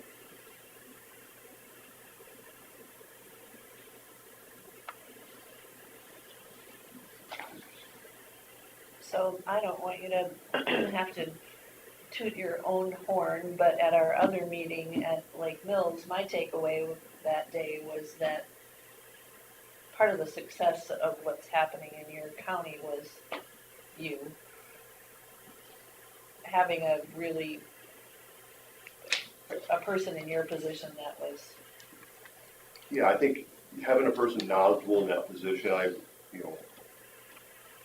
been involved with EMS in Wright County for 35 plus years. So I think I've worked for each of the services too, because I've lived in each of the communities. So, and then, initially setting this up, Jim Lester was our emergency management coordinator, and he was kind of in that same boat. Jim had a foot in the door on a lot of these services. So it's just having that person that's knowledgeable in that position and, has that good rapport with the service directors. And, I think we've come a long way. There was some EMS staff in each of the communities that were really hesitant of this. And, I don't see what if any downfall there is, because like I say, they've been able to get equipment, so people both replacing an ambulance with, they don't have to come up with the $25,000 just, out of their own budget. They can have some money set aside for that. So.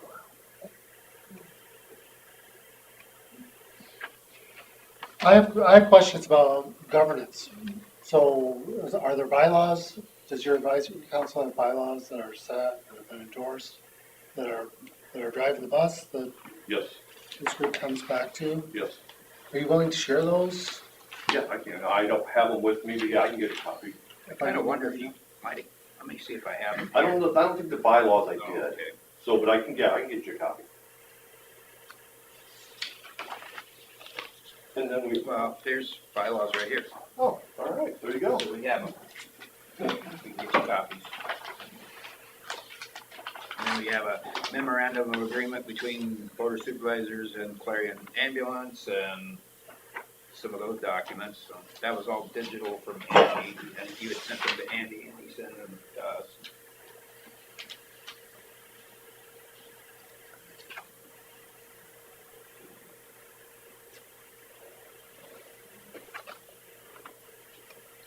Do you guys do any centralized supplier staffing other than the rapid response? Meaning like, do you guys have centralized supply in your county? So does Belmont buy all the supplies and then Clarion gets them? We looked, that was part of our, going into this, we were gonna try to do that. Run it through the hospital so each of the services could do that. We ran into a few hiccups with the contracts that the hospital had with the suppliers that would not allow that to be done. Because, I mean, that's something we're looking at, but our supply chain is completely different, you know, because we're all privately owned ambulances. Right. Yeah, it had to do with, you know, being able to, you know, sell it to other agencies, so there was. A retail, basically, thing. And then you guys have any centralized employees, example, like you have an EMT that'll float to Belmont on Monday morning when you learn that Belmont's suffering on Friday. We have a shared roster. Okay. It's happened a few times where it's been able to work out like that, but with everybody basically short-staffed anyways, it's kind of hard. Robbing Peter to pay Paul. Yeah. Part of the, when we had the shared roster, part of it too was, you know, if I live in Clarion, but if I'm in Eagle Grove, you know, and they have a disaster or something, then boom, I would just be able to Jump on. Or even a second out call or whatever. something like that. But you don't have like a paid employee that you're like, okay, today Clarion's short, so we're gonna take said EMT and move them to Clarion today. No, Okay.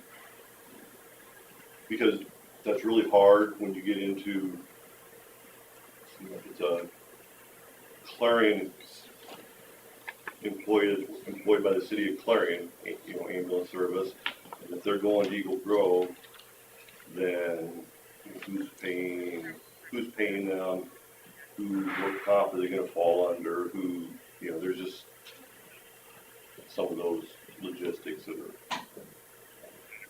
Right now, what we're working on is trying to work out an agreement that some of the newer EMTs and stuff for the services would be able to jump on the Belmont ambulance when we have transfers and stuff, just to shadow and get some of that experience going, so.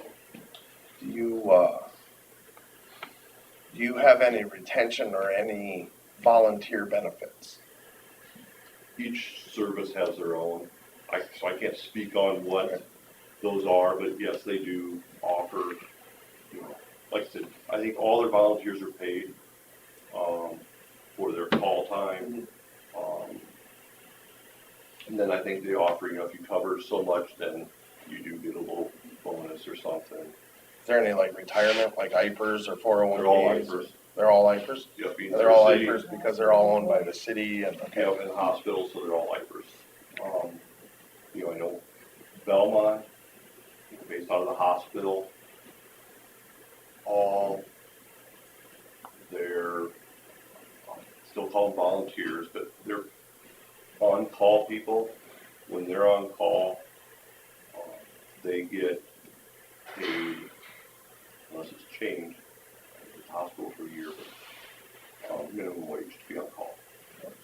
And then if they go out on a call, then they get whatever their regular call pay is. Is that only sleep time or is that all the time? All the time. All the time. And that's the EMTs, they're not in the ER working, they're not. They're on call from home, so. Do you think part of the success of the Wright County's program is leaving the autonomy of the service providers intact? If we would've went with a county system, you know, where the county would've, right, EMS based out of the county, it never would've passed. You know, I kind of put it to like, you know, when communities wanna move their school out to another community or something, and how people feel about that, that's basically the same feelings we were getting from the volunteers and stuff in each of those respective communities, is they did not want to lose that maintenance service. And I think people really don't like bigger government. So, yeah, I would say each service being independent, that, So you've told us about your plan and what's been going on. I'm curious if you have any feedback for the plan that we put forward to our voters that got passed. I don't know if he's seen that part of it. yeah, I don't know if I haven't. No one gave them a flyer? I didn't, he wasn't on our mailing list. Basically, we're doing the same thing you are, except, so currently Forest City Ambulance, with help from the city, staffs a 24/7 paramedic that does the rapid response. Our main medic right now is out with Lake Mills Ambulance. And I'm backup medic, so I'm next up. But, basically what we're doing is we're taking the proposal that we went out and sold, was turning them into a free service to Forest City, Lake Mills, and Buffalo Center, and funding their wages, and then through the increased ALS billables, giving the windfall back to the ambulances, between not having to pay, because currently, like right now today, Spencer's out with Lake Mills, that will cost Lake Mills Ambulance $150 because he got on board with them. So we're trying to do auto dispatch for faster response and more ALS assessments, and then hopefully raising the ALS bill rate, which will then in turn, we projected about $150,000 a year windfall. So. So the question with a lot of taxpayers is, Worth County didn't pass there. There's 8% of our calls go into Worth County. Do we need to do that billing of $150 to anything in Worth County? We'll see. I mean, we're in talks with the supervisor, Forest City Ambulance. So right now, what we were looking at was Winnebago County contracting with Forest City Ambulance to provide the paramedic service. And like, we're even talking with the Hancock County Hospital and Mason City Hospital, and we're talking with Worth County supervisors. And so we're working that avenue to get funds from them, because how do we know that Forest City Ambulance isn't going to be employing more people than what Winnebago County's asking, you know, to offset the call? Does that make sense? Oh, I was just voicing the Yeah, opinion of the people that we have to get, and you're 100% right. Especially when Cassuth said they're not gonna kick any money our way. Sorry about your luck. Better send your own paramedic then.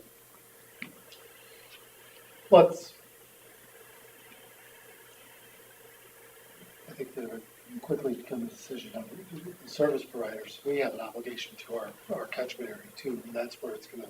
Yeah. Well, And that'll have to be if does Forest City really want to take a paramedic over to Hanlon Town? Well, it might end up costing Forest City Ambulance if Worth County doesn't. But it has to be a budget decision too. For you. That's Oh, yeah, for Forest City Ambulance. Yep. I couldn't imagine sending a BLS truck to Fertile though. And leaving it, I don't think that. I think that there's a way, and we're working on it. I think it's gonna have to be, I don't know where Worth County's gonna go with it. They're gonna have to come to the realization that it's gonna cost some money. Oh, they're already I there. think they are, and They're 100% there. The last meeting we had with them after it failed was 100% they're on board with. So, They want us to have a proposal to them by their budget meeting in January. the first of January. Yeah, I was gonna say it's the 1st of January, so we've got a couple weeks here to get, what's it gonna cost you? yeah.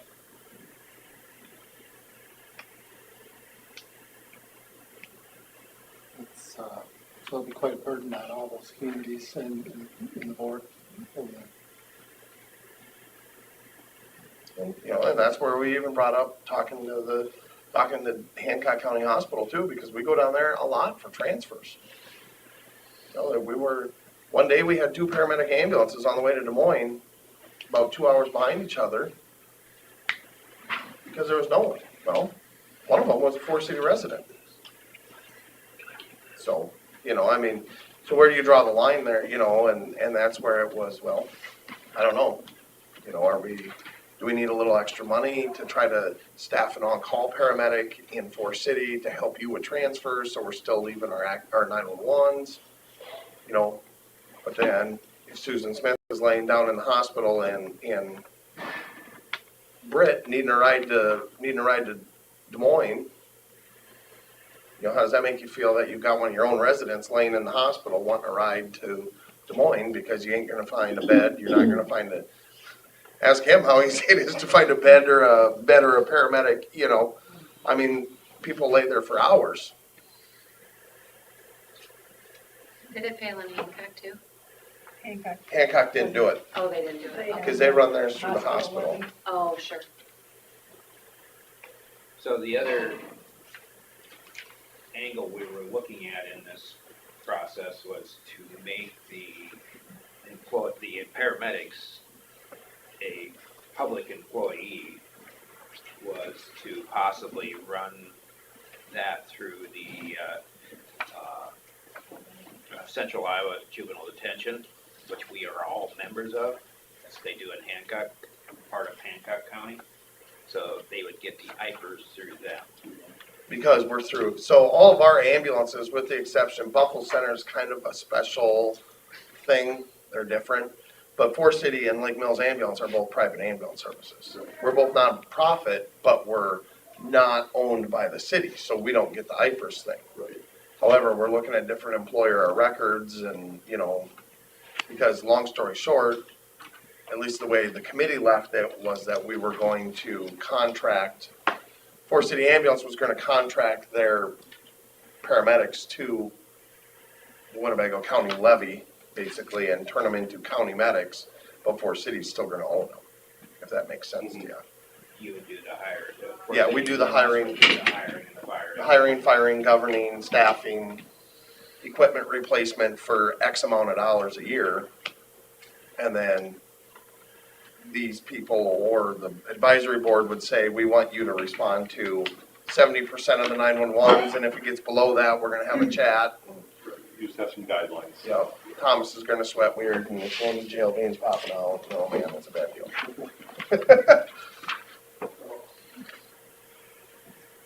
You know, I think the main thing that and like I said, just seeing your guys and talking to Terry, you know, I think what really helps us is, you know, we know exactly where Everything's out. everything is going, you know, and I can track it every year. It shows that, yep, you know, Eagle Grove used all their 70,000, you know, they put in their response area, this is their calls they got money for. So having to know where each one, you know, that money is going, that's what I think is beneficial. But for each entity, there was some flexibility in there how they utilize their money. Right, that 70, the real flexibility is that 70,000, it just either has to be staffing, training, or non-disposable equipment. Now that, you know, let's say the 14,000 that Clarion gets for their response area agreement, that can just go back, you know, that just goes back into their city budget or what, you know, that's where it goes. They could put it towards their ambulance fund, or they could, whatever they want. Right. Yeah, the 70,000 is basically where it has to be those three things. And that essentially is what we were looking at with the 90 plus the 10.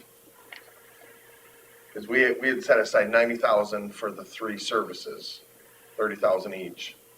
That's really what the board would be deciding on, is Buffalo Center wants a new stretcher or whatever, and they would bring the claim in and say, hey, can we get this approved? And then we'd look and say, okay, yeah, you've got enough money. And then the same thing for 10,000.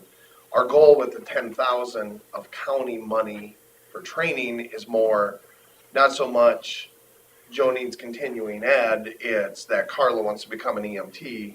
Hey, can we get $1,800 to send Carla to EMT school, to try to build the. And I think that's where, I know Eagle Grove has used it for that. They've used it both ways, we're sending so-and-so to IAMSA, or, Yeah. Joni's gonna take the EMT class and that gets paid for, so. Eagle Grove's the one I don't understand. They Okay. don't have a hospital there, Right, so they don't have the paid paramedics that Clarion and Belmont do. So how is this paying for their ALS service? It just doesn't They're look not like there's ALS. enough. Oh, there is no ALS. well, there. It's they have, Eagle Grove. they don't have paramedics, they have EMTs and they have, Advanced. advanced. Yep. Okay. They have, if they want a Whatever their paramedic, budget can afford. what's that? Whatever their budget can afford Right. is what What they, they're paying. that, And okay. then if they want a okay. paramedic, if And they they have a accident or something, then they can request They can a request QRV. it, and then, If it's available, it'll go. and that's the same way with Clarion. It's the same way with Clarion EMS, they're not paramedics either. So basically Clarion and Eagle Well, I thought they Grove, had them sitting at the hospital though, is what you were saying. they're is that- stationed at the hospital. Okay. The hospital financed paramedic who's working in the ER, helping flip rooms, start IVs, take blood pressures, whatever, when they're not on calls. A hospital employee, this Clarion and Eagle Grove are like our Buffalo Center Lake Mills. The only difference out of this whole equation is we don't have a hospital, so instead of cleaning up rooms and taking blood pressures when we're not on calls, Joe and Spencer do something else, like watch TV or That is the run confusing part, reports or. because you say, we have paramedics at Clarion, yeah, but they do not But- respond to every Yeah, call they don't that go- the Clarion EMS has. They don't, unless they're requesting Unless the they're requesting. QRV, Just sending out they So- don't go. Their system is like what we run currently, and what we're wanting to do with the tax money is every 911 call that goes out the door, get a paramedic rolling, just to have them that much further ahead in the game. With the auto dispatch. Yeah, with the auto dispatch, where they don't do that currently. And they could seemingly be the first on the scene. Yeah. Some of the calls. 100%. Okay, well, I'm almost feeling like better that we're we're prepping to be in a better position than Wright County's even in, is what I'm thinking for ALS coverage for everyone. The only downfall that we'll never fix is that we're still an hour away from a hospital.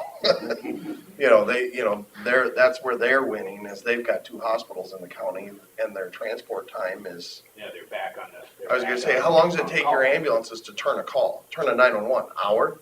From page out to page in? Clarion and Belmont, probably, yes. Eagle Grove, probably a little more, because Hour and a they'll go half, to- 2 hours. They either go to Clarion, they go to Webster City, or they go to Fort Dodge. So, Yeah, and see, like for us, well, you got called out to intercept Lake Mills at what? 8:15 this morning, 8:30? No, it was after that. It wasn't much. And he's just getting back now. So we average 2.5 hours on a 911. right, Is 9 what we're- o'clock. yeah, so, a couple hours, yeah. Well, I think there's a long way to go, but I think we're still headed in the right direction. I hope there aren't too many negative thoughts coming out of what we're You're talking feeling about that here. there's no big right-hand turns or anything? No. Maybe somewhat. And we might be able to mold some things like Wright, but we're really nothing like Wright County. Yeah. Well, and that's, each county that does this, We're similar. is they're gonna have their own independent things that they have to address, Yeah, we're fortunate, because we have 2 hospitals, we have, But that also comes as a downfall because you also have a lot more transfers too. You've got to staff that, you've got to. that is true, yep. When you look at Cassuth County, past their measure, they got one hospital way down and one into a large county, And they're suffering for help, and it's all. Do you only staff the response truck with paramedics? Yes. You won't ever employ an advanced EMT to I'm go, I can't say that because I don't, but currently you don't. Currently, they do not. I know they've talked about it, but with, like I say, Eagle Grove and Clarion both having advanced level staff on their rosters, It's not really. it's, Well, we were kind of going that direction or considering that in the event. So we've got Forest City, which would always have a paramedic in the response unit. And then if we centrally locate one to improve response time, if we can't employ enough paramedics to put in advance there and then still do a tiered, where Forest City's medic would be rolling. If the call was in Buffalo Center, we'd roll the advanced and the paramedic at the same time. And then if the advanced gets there and says, never mind, I can handle it, then the paramedic would back off. and that happens with our response vehicle. Mhm. Some too, they'll request it, and, Eagle Grove, Clarion will get on, like, yeah, no, we need them, so they, turn them around. It's all a time game. Sometimes, we've done the auto dispatch, we've done, no, we're gonna make them request it, or if the paramedic's sitting in, the ER and they hear the call, do they all just automatically Wander go? that way. It's I don't know, it's a fine line, I think, on which way, So we went the direction of the paramedic being the free program. Just it's gonna enhance all the services and go, and likely be most of the providers to the scene. So maybe Real close. or somewhere up there, but, and just doing that triage, which has some billable aspects to it for the service. So it's, all the billing is gonna happen through the three carriers. And, hopefully there'll be some windfall from that to make staffing decisions if we get to the point where we have to start hiring, daytime staff. Or whatever each service needs, they can make those decisions. Or if we use the themselves. 90 for a float. is your, dispatch, EMD? They are. The problem we run into- utilize it? The problem we run into, and I've been looking at a few different things right now, which they're not against, but it's all comes with a price tag. The problem they run into is they've got one dispatcher trying to do EMD, dispatch the ambulances, dispatch Right. fire, dispatch, So I've actually been looking into, it's called Phoenix G2, which comes at about a $10,000 to $15,000 a year price tag, but it's a computer dispatch. Same thing like Des Moines uses, because they can't employ enough dispatchers. So that way, as they're typing on the computer, once the program gets enough information, it automatically pages Forest City Ambulance or whoever, and that way the dispatcher can stay on the phone with the. Sure. But yeah, they work and it works well. I would say probably the biggest windfall aside of pre-arrival CPR instructions is it allows the dispatcher to collect more information to figure out the acuity of the call, and if they have a bad gut feeling about it, they'll actually auto dispatch us anyway. And I'd say we've gotten quite a bit of auto dispatch out of it. Yeah, whatever. She didn't hear that. I assume that's costing me money is all that's all I heard. No. You get back on Rocky Knoll. We've Double check on been on a that. situation where it had to be requested. So, a paramedic could sit and know that there's a terrible call going Yeah. for 15 minutes and can't leave the city limits Right. until they're asked Right. to. So that's one thing that this will just kind of knock out and get them moving towards. And if it's just a drive and a wave off, okay. $10 in gas and a little bit of, but the bonus about the delay is it gives old people like me time to pee before we get called out. I know, like yesterday, there was an example It's that fine. there was a bad accident up north of Holmes, and the paramedic was in the ER in Clarion, so, she just called and said, hey, I'm here, I'll go ahead and go, and then, got called off, but, I think self-dispatch, they can do. Mhm. It just works. It's hard to explain, isn't it? Yeah. It just works. So it works, you'd like to see it work with common sense Yeah. and A lot of common sense and awareness. No restrictions necessarily that would. keep Less people going. restrictions, but it's really, and that's one thing I gotta give Forest City, especially Daisy. She has never really questioned, you know, if it's a common sense thing and I can say to her, you know, this is why we did it. Okay. There's always a backup plan for us, so I know the citizens are always covered, so that's where, You know, I think what we all want, you know, what you guys want in this room, what we want, you know, is we just wanted to improve the, you know, the service we provide to, you know, citizens of our communities, and I think, you know, in a small way, we've done that. You know, I think we can say we've improved it, and, you know, hopefully, we have to move forward with how we're gonna do the funding again. You know, our citizens realize that, so. And like you made a comment, we haven't gone backwards, even if it's just maintaining, because the, you know, stop the backwards rotation. So 2 service providers in this county cover a third of the neighboring county, Worth County, Mm-hmm. and a quarter of Hancock County. Right. Is there similar catchment areas for those providers down there in Wright County that? No, nobody, unless requested, nobody covers any area outside of Wright County. What our square miles are when you include the other counties. Oh, we had that one, Joyce. Wasn't it, it was 100 and some, wasn't it? In Joyce, or in Worth County, yeah, sorry.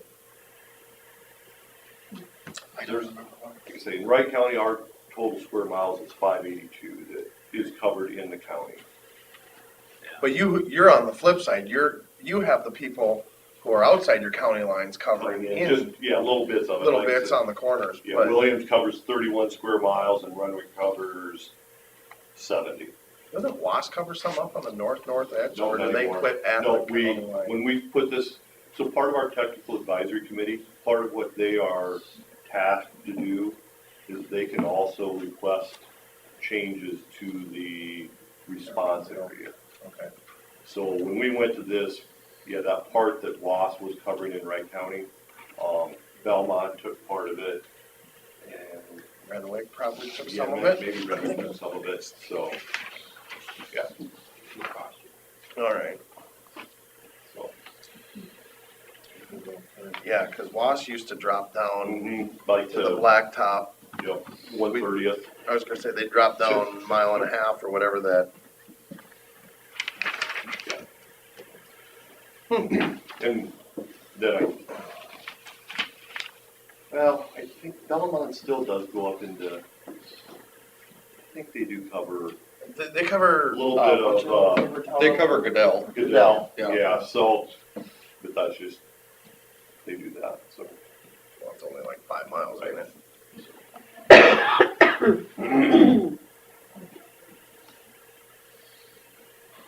If you had to do something different, what would you do different?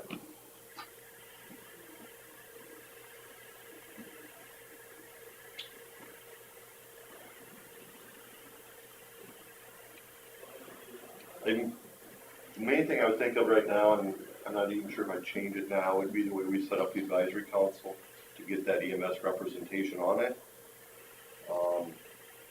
Flip side of that is we have 2 hospital administrators on there that know kind of the EMS systems. The mayor of Eagle Grove knows EMS systems, so we have some of that on there. That might be one of the changes. Like I say, we're gonna look at probably our response areas and, you know, some of the funding we give to some of those outlying communities, to see if some of them haven't utilized it. So it's like, They've forgotten about it? Do they not need it? I don't know. I mean, I have a form that they have to use to submit the stuff. I've sent it out to them and had all the boxes checked and said, sign it, send it back to me and we'll get it submitted. But, and, you know, a lot of that is, you know, Renwick's a small volunteer service, and it's just, stuff falls through the cracks. And part of that's on me, you guys gotta get out there and reach out to them and say, you know, if you guys don't want it, that's fine, then we'll use it for somewhere else. But we didn't want, it's hard when we're into our 5-year, you know, this is what we put to the voters, to go in and change it in the middle of that. Mhm. So, like I said, when we go to renew, that's when we'll look at making any changes. Do you fear that it won't pass when you go up for bond? We had a great, I mean, I forget what our percentage was that it passed with, but I Not think, 62? huh? Not 62%? I was really tickled with 62% on the Yeah, I first think go that's- around. I mean, just it has to took be us one vote. Majority, doesn't it? Did it have to be a majority? Yeah, you No. gotta have No, it had to be 60. 60. It has to be 60%. 60. It has to be 60? Yeah. See, we did, I think, yeah. Yeah, So, Worth County had 52. yeah, so. I have one more question, That's fine. and I'm not done. No, Uh, you're fine. Wright County's volume. The EMS Um, volume total. With transfers, because you got, remember the hospital does a lot of transfers, so I'm gonna say 1,500 to 1,800 probably. Really? What's the population of Wright County? Well, they got Belmont and Clarion. 12,000, yeah. I was gonna So they say, got 2,000 more than we do. So, 2,000 plus 2 hospitals that do transfers. That's where I was expecting him to say 25 to That 3. would be much more. Hospitals are bringing in people from other counties too, I would guess. Yeah, as patients. Yeah. Yeah, and then, And but, they get transferred and then they out. gotta get transferred out So they might because, be transferring somebody from. but look at that another way is you also have those people in Clarion and Belmont that who just probably drive, should be calling an ambulance, that are just just driving. driving themselves to the hospital. No, and you're 100% right on that. I saw that in Britt all the time when I worked down there. Yep. The sick ones, you'd show up to transfer them out, you'd be like, how'd you get here? Oh, we drove. Yep. Oh, okay, well, Grandpa was unresponsive in the front seat the whole ride. Yeah. Oh, ta-da. Well, it's only 3 blocks. Yeah. Yeah, Right. it does. Yep. I know my dad did that back 20-some years ago when he had a stroke. Yeah. So, let's just drive to Mason. I know of one person that decided his wife was gonna drive him to Blue Earth and he died in Elmore. Yep. And that happens a lot. We worked a case in the parking lot. Yeah. No, we're at 67.8. So we didn't want to, like I said, we came up with that number, that 586, and then we just used that because we didn't want voters to think that we were 67.8. So did yours have a cap on the total dollars? Yes, the 75, yeah, it's the same. Not, There was controversy on whether that should be included. Not all counties included that number. And then we found out one county included an inflated number of like 800,000, even though they knew they couldn't collect 800,000, so they could keep their max 75 cents, no matter what property values. No, So then when the values fluctuate, they just always have that. then they could always keep their 75 cents. I just, we didn't want it to make it look like we're going overboard, we just, this is kind of what we think they need to help the system break even. So, and that does, that gave us wiggle room too, so if we decided, hey, this isn't working, we need to increase it the next time, then we can, so. And we opted not to go with the Surtax. surtax, so.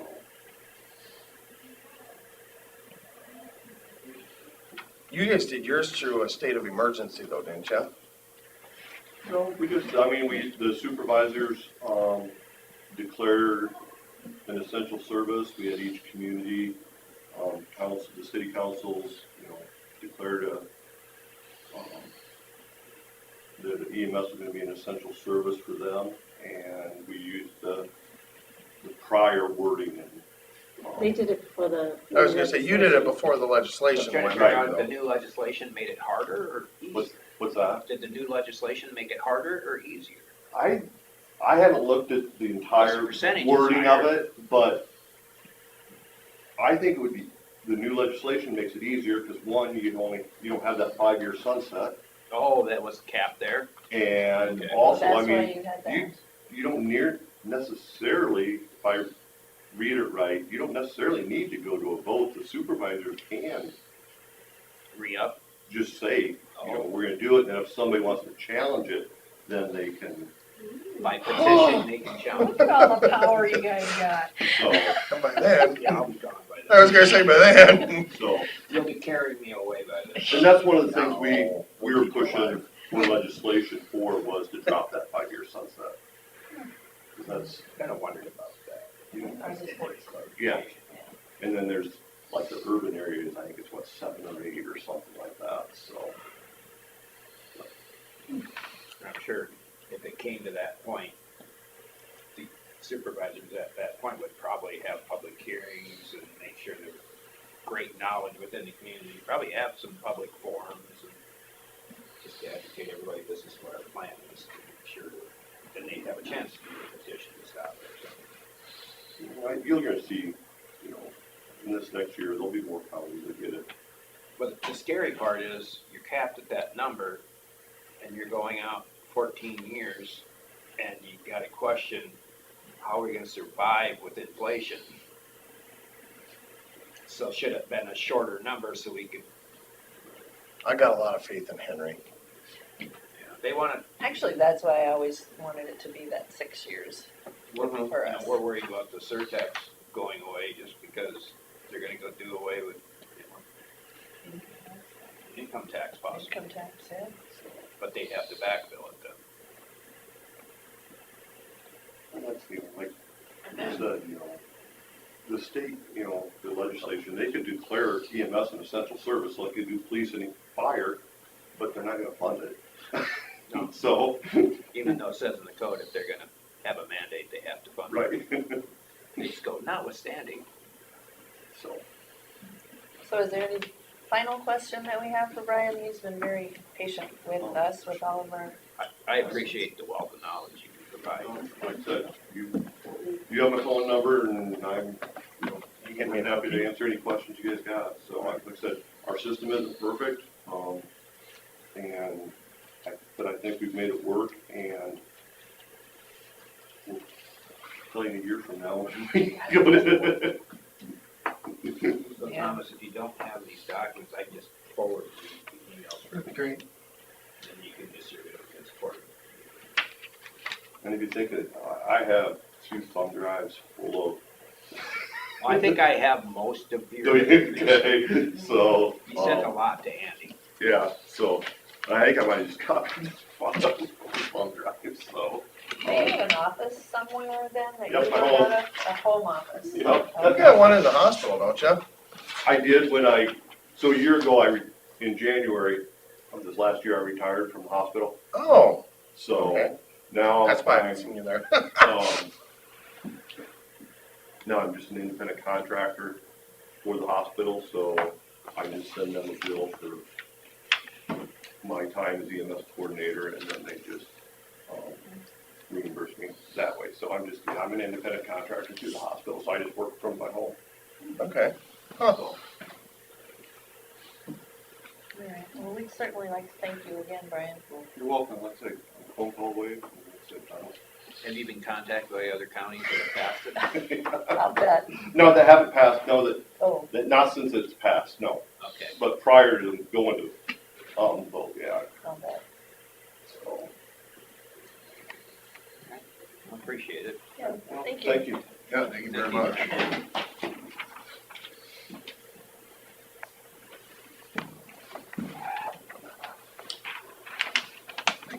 Thanks. Yep. So did we have some business that we wanted to discuss during this while we're still in EMS? One thing we haven't discussed, what was it? Oh, I thought we had it on. Is it on the agenda? I thought it was on the agenda to discuss that thing with mental health. It is. Number 11. Oh, there it is. I wrote over the top of it. So maybe that should be part of our discussion too while they're here. Yeah. That would be, Unless you have other things for Well, we were kind of wondering about the ARPA funds, the ARPA money. Is there, what's the plans with It's a it? very small amount right now until we find out what's gonna go on with the, probably the Nature public Center? health edition and with the, nature center. Okay. Because we tied up a bunch of the nature center monies kind of in a guarantee. If they fundraise more and get more in, then that we get some of that money allocation back. So it's a little up in the air. I don't know if I have just concerns to speak of about the next phase of the advisory council. If that's something just to have put on the agenda for the Tuesday meeting, or Well, we have a plan for next Tuesday to discuss the advisory council. next At this Tuesday. meeting? At the 9 supervisor o'clock meeting, meeting. not at our ambulance meeting. So before that meeting, we will be discussing the advisory council. Do you have applications and stuff out for it already? Not necessarily Been applications, hearing it's just things. people just put forth their name and credentials. Public notices that We put we were it looking. in the paper and we put it on the radio. So you'll to- see it today. So why are we getting rid of the background of everything we did over the summer? Because I thought the initial plan was to reduce the number of the original board. There was conversation from constituents that because we were using tax money, that we needed to open it up or offer it to a wider, I thought we Audience originally of- did that at the beginning. well, we appointed Yeah, people. but they're all non-EMS people. It was just if there was someone out there who was really qualified and could really, wanted to participate, we wanted them to at least be able to put their name in the group. Not that it would get chosen necessarily. I guess the other question was, do we need to do a final meeting of the advisory council planning committee, or whatever that we had? Because initially, when I called Susan last week on Wednesday, that was what I was gonna send out an email to the big group and say, hey, can we get together at the ambulance garage? And because I was under the understanding that at that point, we were going to reduce the committee and kind of show everybody, hey, here's our response units, this is what we're looking towards, what are we thinking, are we still going down the same road? Because like for city ambulance, we've been holding on to equipment and we've been kind of squirreling stuff in the what if state, waiting to see how the vote is. So that's kind of what I thought Thursday, or next Tuesday was gonna be. Whether it's chatter or concern, each county for which a resolution has been adopted under this subsection shall coordinate efforts with the local emergency medical services agencies to establish the advisory council. And whether it was chatter or just nervousness, well, what's up? Because now it's like, okay, this passed, and we might be entering into a business relationship with a group that could be starting fresh in reality with these appointments and not the original.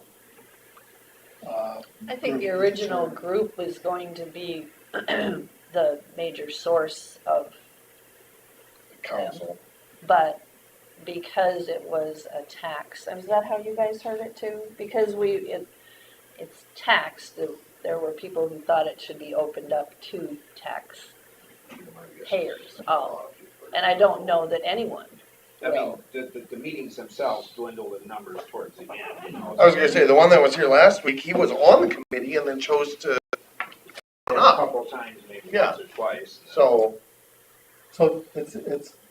It's just a concern that I have that EMS, the service providers have a seat at the table as set out. And yeah, if the group is lopsided, I thought there'd be more mayors or designees, kind of like the guest speaker was speaking to, that each of the municipalities or the board of supervisors would have someone that was a. So they also had sheriff right? Yeah. Yeah. That I did not, The one that really, yeah. I was gonna say, the one that really perked my ears was dispatch over the That's a good sheriff. idea. I really liked the idea, and Thomas, I know, has talked about um, help me here, On the council or on the? on the council, on the, whatever the group is that the ambulances are reporting to. Advisory council. It was the technical one, that was the Dispatch. dispatch Yeah. one. And it was, but that was, the way I took it was, is their technical was kind of like their afterthought of, oh, we should have had these people on the committee, so they made their technical committee, He called it a hiccup.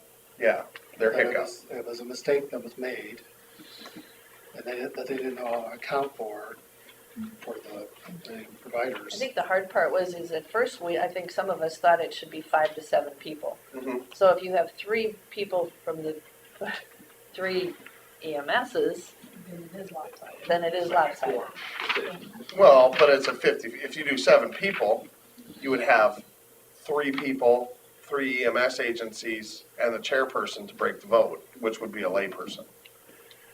I think I think it's very important to have a technical advisory committee. I think it's very important to have the EMS people on Which there. we kind of already have. And we would count on that. I was gonna say, because we have the county association, which everybody's a member of.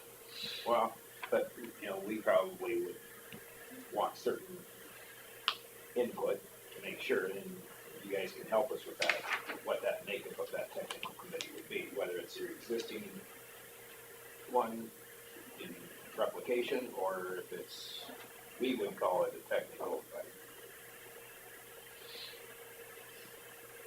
easier to explain to our constituents. There's concerns out there. I mean, let's just put it on the table. There's concerns that people who can benefit financially. Yeah, oh, 100%. I would Are- never be on any of the committees. That would be ridiculous. So anyone who's, Yeah. paid there Would could be never a be on the- conflict. I guess my thought is if we do move forward with a representative from each EMS on the council, we have a 9-member board. Yes. Yeah. So that there's a dominant other portion.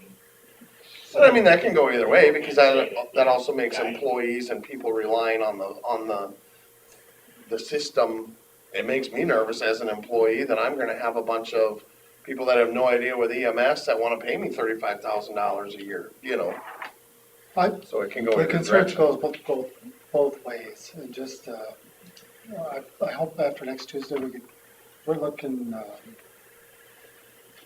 the police department has a car. I was gonna say, that's kind of where I'm wanting to go with this whole region health vehicle, and, I mean, we've got, like I said to Susan on the phone, Forest City Ambulance, if the committee or whatever is still wanting to do the whole contract thing where Forest City's the contract provider for the paramedics, it's like I told Susan, cardiac monitors are a 45-week wait from date of order, and at that point, we gotta figure out funding. So, that's where we were going with, what's ARPA money? We're gonna have to buy a response unit, we're gonna have to, look at, Is it 150,000 that's left of that ARPA? Yeah. That's not your notch for anyone. well, but 150,000 is what we had initially, that's the figure that I used that Forest City's gonna have invested in a response unit, a brand new Ford Explorer. Now, if we're gonna go down the mental health thing and put a cage in it for mental health transport, if needed, maybe we can get a free vehicle through it. That's what we're hoping. And that would be like a city bid Ford Explorer. You got Explorer would go for, Yeah, county. the one complicated a van. Well, it's Should we go on to the next subject then, we're talking about this? So, So can I we're- just say something real quick? Yeah. So, if we just do the mayor or a designee, one person from an EMS, Andy Buffington, one person from the board, and a secretary, that's 11 people already. And I would really like to see, I think Billy made the comment last meeting about rake.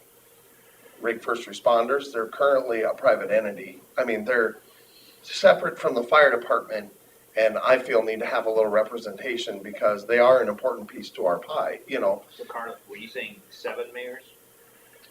Rake, Scarville, Forest City, Lake Mills, Buffalo Center, Thompson, and Leland. They only had the mayors of the towns. That have That Services. had transporters, yeah. But Thompson may be key in this too. And Rake, and bringing up the Rake EMS too needs to be represented. Should be that. Because, So like Leland could maybe be Marcia, because Marcia is, the mayor's not really into this, but Marcia is, She's really. you know. So like, She's on the once council. again, you do the mayor or the designee or somebody who's into it. Like I said, one person from the EMS, Andy Buffington, one person from the board, and like I said, like me would be the secretary. The technical advisory is your service director or one person from each, your head of each EMS service. That person appoints one member and include Rake in that. Your comm director, Jennifer, Andy Buffington, one person from the board of supervisors. I'm gonna say, would Andy really wanna be on the first council you listed off? See, they would have been in Wright County. Because, I mean, like, ours doesn't have a whole lot to do with EMS, unless there's a natural disaster. He oversees it. He oversees the comm center, but He's also a year or so out. I was gonna say, and at what point is retirement and. Then he takes it. So how many was that then, Laura? I was kind of wondering if he should be at that next meeting. For the technical service? Yeah. Yeah. So that would be, One of them, they can quit, you know. 4, 8, 9, 10, 11. And then I don't know if you want a secretary for that board or not, but you probably need one, unless you guys appoint your own secretary for that. See, I always kinda thought that whoever was appointed What's that? would just show up and talk to the committee and be like, so this is what we're looking at, you know, like sell Well, our, 3 services plus Rake, if you want Rake represented. And Andy and Jennifer and the board for supervisor. Unless the board doesn't want to be on there. On what? On what? So 4 service directors, appoint 1 member, that's 8. Comm director, 9. Emergency management, There's 10. 2 from every service. Are we talking about the advisory council or the tech? Tech. so what is the exact point of the technical council? Like, I thought what you're basically saying is technical council, I thought was just gonna show up to the advisory board meetings and advise them like, so this is where Forest City's at, this is where Lake Mills is at, Well, I this is think what they we all want. coordinate together to develop what the needs are for that next budget year and what's going forward in this year. And work with the service coordinator. That just seems like a huge group. Oh, also, Fair. of course, But you're already doing it with those groups. It's everybody from the association plus Andy and. I think you're just scared about the numbers because we had a squirrely group over the Mhm. summer Yeah, and not, It's way more focused now, yeah, you know, too, this, No, I don't want 20 people on No. this. yeah, advisory council. and that's, my day job, there's 22 county supervisors that go to board meetings for my work, so they seem to have an orderly meeting. I don't know which one of you 2 are on my board, Which one? or 3. Corrections, Department of Correctional Services. that's me. It's tame. Nothing like mental health used to be. so yeah, and, you know, when we're talking about the money and stuff, that's, you know, what are the requirements for the application for a mental health? I know Cassuth County is doing almost identical to what I just explained. They, I think, have a Suburban on order. That is gonna be the emergency, person's, whatever Brian was. And it just has to be available for transport of mental health. Well, what better system to have it in than the EMS system, because who gets called for I the, made that, Yeah. I got a mental health meeting. I gotta go to. So we're on to number 11 now? we done with, I made that point already, a lion's share of, like, calls like that, are to people who have mental health issues. Mhm. So, I mean, it's, And, it has its mental health aspect, doing what you're suggesting, as far as. and this is, in my opinion, the current system that we use for mental health is even putting a burden on the sheriff's department budget. Because if they're not gonna be transported by a big ambulance, they get transported by a deputy. Well, when the deputy leaves the county, what happens? Then you gotta call another deputy in, and then they're on overtime. If it has a mental health, designation to it, I believe our county gets reimbursed by our mental health region. Which is fine, but you're So still, I see it on the, in fact, I could probably pull it up right now, the, claims for the mental health meeting I gotta go to in Emmitsburg this afternoon. We'll have on there Winnebago County Sheriff, and Yeah. this amount of dollars. but what I'm getting at is you're already taxing the system. I mean, we don't have a plethora of deputies around either, you know? more than we did? Yeah, More than we did, 100%. But I'm just, at 2:00 in the morning, you're still taxing the system. And if there's another avenue, I'm not saying it's every time or whatever, or maybe we talk Thomas into taking the response unit and the EMS system gets the reimbursement, because that's a money thing too. It all turns out to be, it's a financial gain if mental health is paying for the ride through the sheriff's department, is it not? yeah. Yeah. They reimburse. They reimburse Sheriff's you. Department for So, things that have mental health designation to them. Yeah. I mean, it's gotta be, if they're just got some criminal they're taking to the hospital. No. It doesn't have that. no, and we could The never, counties that have gotten a vehicle, would mental health be allowing them to transfer that with the EMS people then, and then reimbursing it? Say that again. Okay, so right now, you're paying the sheriff's departments, Yeah, but do you reimburse EMS people? I have not seen that. Okay.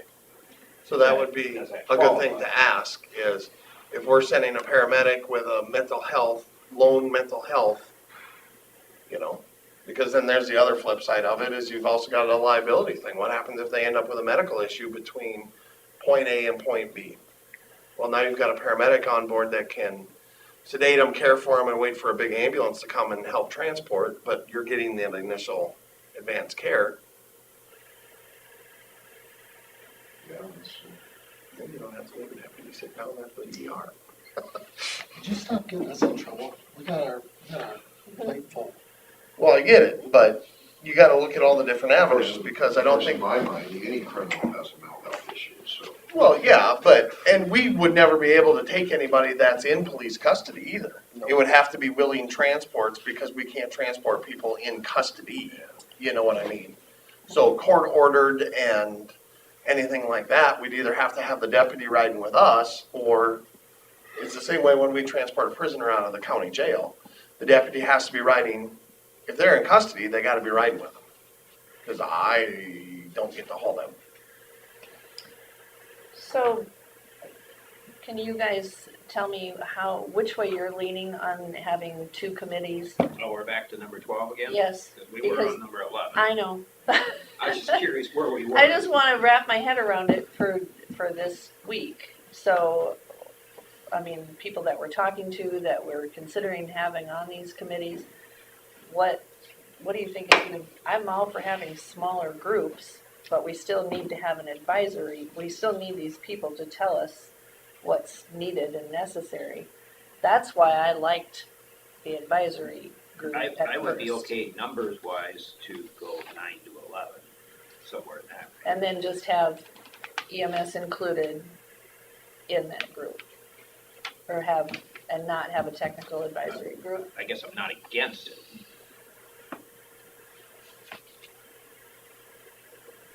I just want to make sure we got plenty of people on the advisory council to, That have the financials and that don't have too much stake in the game, but have knowledge of ins and outs. what do you think, Bill? I'm not against having It'd probably have to be at least 11.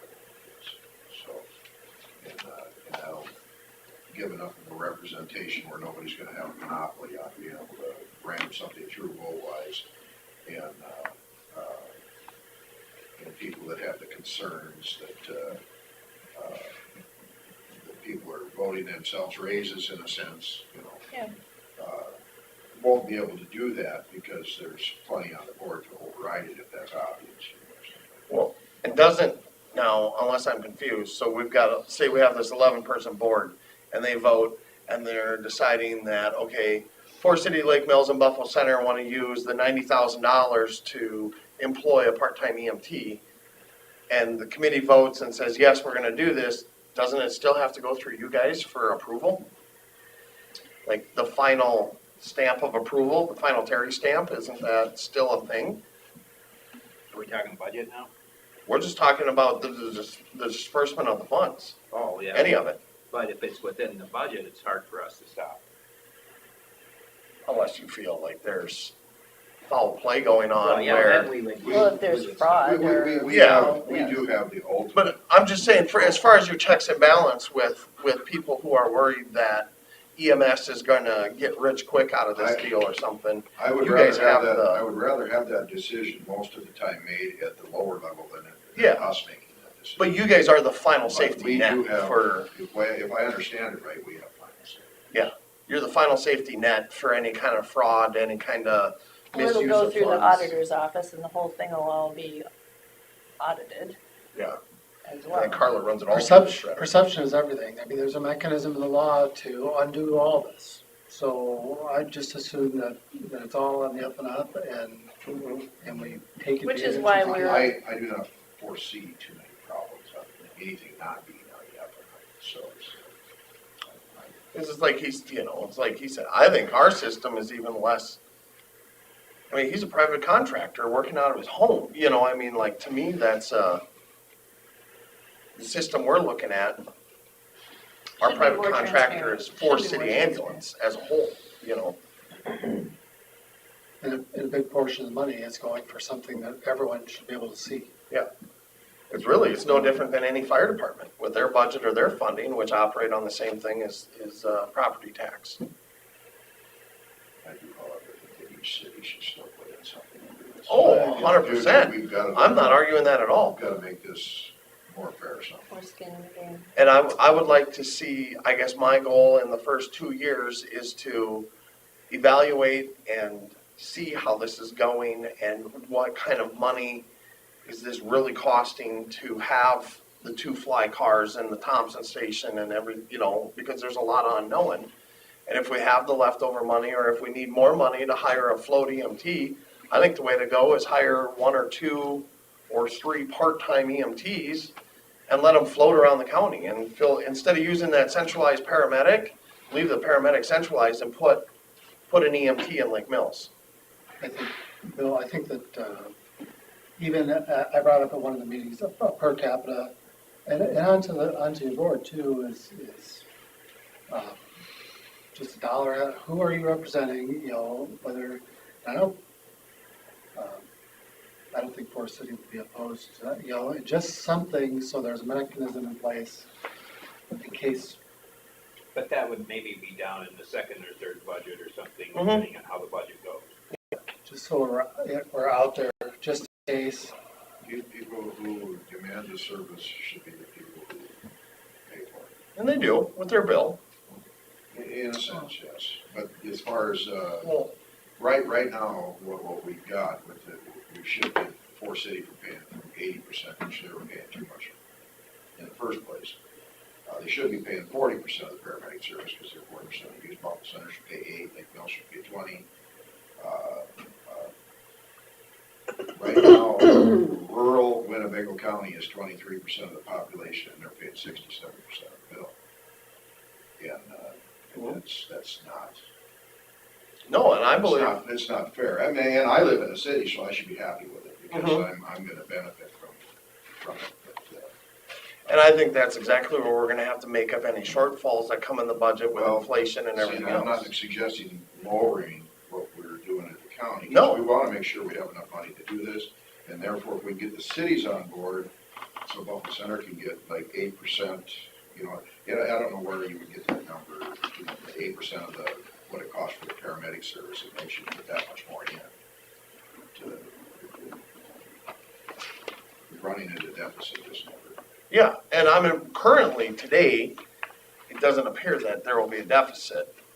I guess it all depends on what Fort City Ambulance Board comes up with and what the committee approves for the contract for the paramedic side of it. But I guess my thoughts were through the whole thing is it was a contract thing, and that's kind of the way we perceived it to the board, is that it would be, Fort City Ambulance, here's your $300,000, and this is what we want for paramedic coverage, and yada, you know. My hope is that we can chart a course on Tuesday and just kind of get an outline and see how much skin. I really don't want to get to this day, next September or July, and start then. No, So we've we've got got to get. we got to do some maneuvering so we can try and hit the ground running with this and roll it out as best and quick as we can. And to see even if we can roll out like auto dispatch and stuff before So the tax receivable. I'm gonna get Joe out of here now, otherwise you're never gonna make it to a meeting. Well, what are we wanting to do with this? Yeah, I was supposed to pick something up too, for Do you want me somebody to today, look but through it, or? I'm not gonna do that either. Okay. I was supposed to we'll get 2 prescriptions and pick some other stuff up before I went, but now I just not. So if there's specific things that I want to speak to, next Tuesday night, let you know. Yes, Okay. please. All right, thank you, thank you. Yeah, thank you guys. Would you guys mind just standing up there for just 1 minute? What, you want everybody to see their faces on YouTube? Never been on YouTube. See, well, don't worry, guys, because I'm a guy that has a face for radio, so there's nothing you guys can do. I'm gonna get behind this guy. Yeah, here's your certificate for your yes vote. Oh, that's fancy. Now just smile at the camera. There you go. Thank you. Yeah, lights, Move. sponsored. I don't know. That's hard work. Biggest one. Hold on, I'll take a picture. If I don't practice, Stay there. you guys. We gotta hurry, Billy's gotta get his Alzheimer's medication. Well, I mean, Bill can wait. All right, gentlemen, here we go. Look at you, aren't you guys cute? She was talking about that. I know. I think we didn't need a flash. Just like I like to say about myself, I'm so pretty. So, Tuesday night, are you wanting us at the next supervisors meeting for anything? Prior to that meeting?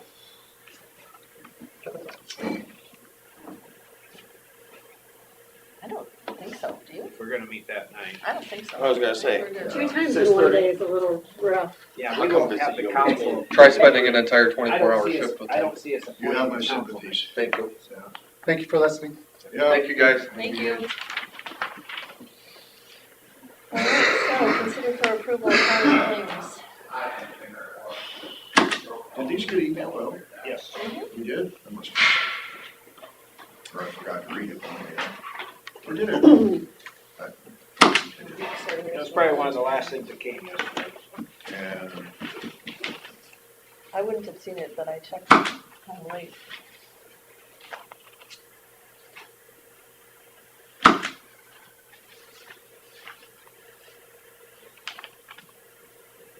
Sorry, I kept jumping around on those agenda items. Well, I just wanted to make sure we were clear. I on know, what we the just agenda needed items some were. clarification on, So did we decide anything with number 11? I'm confused. Bill's gonna get us one. I think we have them make a recommendation if something will work and we coordinate it and see if it'll coordinate with that. It flies. Yeah. if we're gonna get an SUV, it would probably be best to get a Suburban, maybe could put maybe a gurney in the back or something, or you can make one of their response vehicles not be an SUV, make it be a van. So you can still, so you Transport? can use it All-wheel for mental drive health van. and transports. Like Well, all-wheel drive certainly wouldn't hurt anything for. Yeah, with our conditions. They do make such things. It'd probably way more money than what The Steve Suburban offered would though. be, because most of those kind of transfers, like nursing home, stuff like that, aren't necessarily emergency. You just have to have somebody that's CPR certified, I think, to drive it or whatever. So are one of you gonna talk to them I just figured next Tuesday Tuesday night. night? Sorry. Make it Figure another out the agenda item on criteria that. at your Yeah. meeting today. Find out just, Oh, What they we don't can make care. work. They don't care what vehicle we get. as They long don't? as We just gotta be able to justify the mental health. but what's your dollar amount? 50? No, it's 70 for one county. Yeah, you get into a Suburban, and you're probably talking base Suburban without a lot of frills. Then you gotta put other equipment on it, probably. Yeah. And Well, which the is- equipment isn't necessarily part of it, probably. The equipment Well, will if it's be mental our, health, the we're equipment, talking cage. yeah, the equipment would probably be our responsibility. I think the cage would be part of it. No, it could be other, because that isn't a high dollar. You'd be surprised. Oh, really? Anything like that seems Well, like that. it's, everything's so expensive. I missed that. We'll just watch it for you.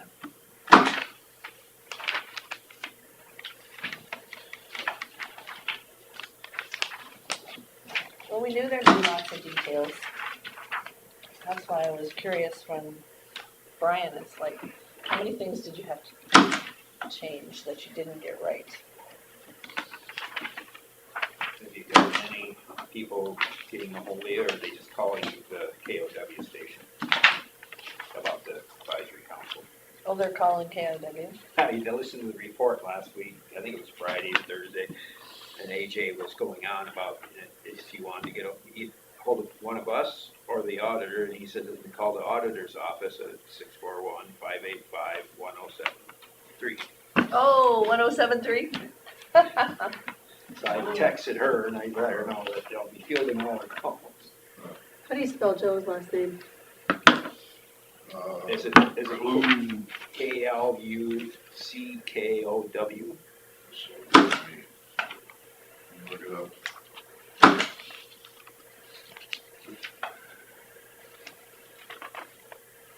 I think I know how to spell it. I have a lot of J's.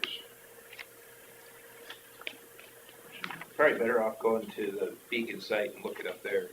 Also, the Irish, His mom and dad don't pay up, KLUKOW. there's no C. KLUK. That's why I have it spelled on my phone. I hope that's right. So that's kind of like Wikipedia. Yeah, I would guess. Let me look it up. Beacon should have his mom and dad's records. Oh, yeah. I could do Because I that. looked him up one time, that's all I found. Was his mom and dad. AJ texted me and asked me to send the picture to him.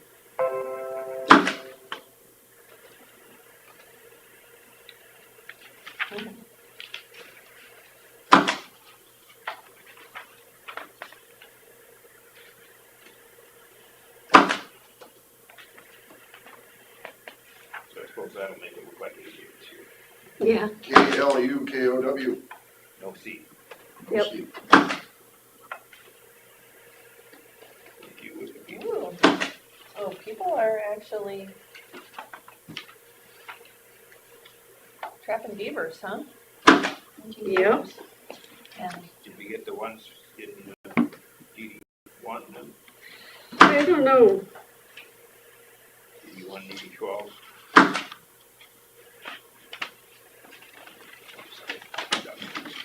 Logan and Norway. I'll make a motion to approve the county claims. Second. Motion by Derby, seconded by Jensvold to approve the county claims. All in favor? Aye. Consider for approval payroll claims. I'll make a motion to approve the payroll claim. I didn't want to have to make all the motions. I second it. Yeah, I just like to. We have a motion by Jensvold, seconded by Derby to approve the payroll claims. All in favor? Aye. Motion passed. I don't mind it. I like to let the little people have a feeling of power every now With that, My seat below. we are adjourned. Good Lord. and then.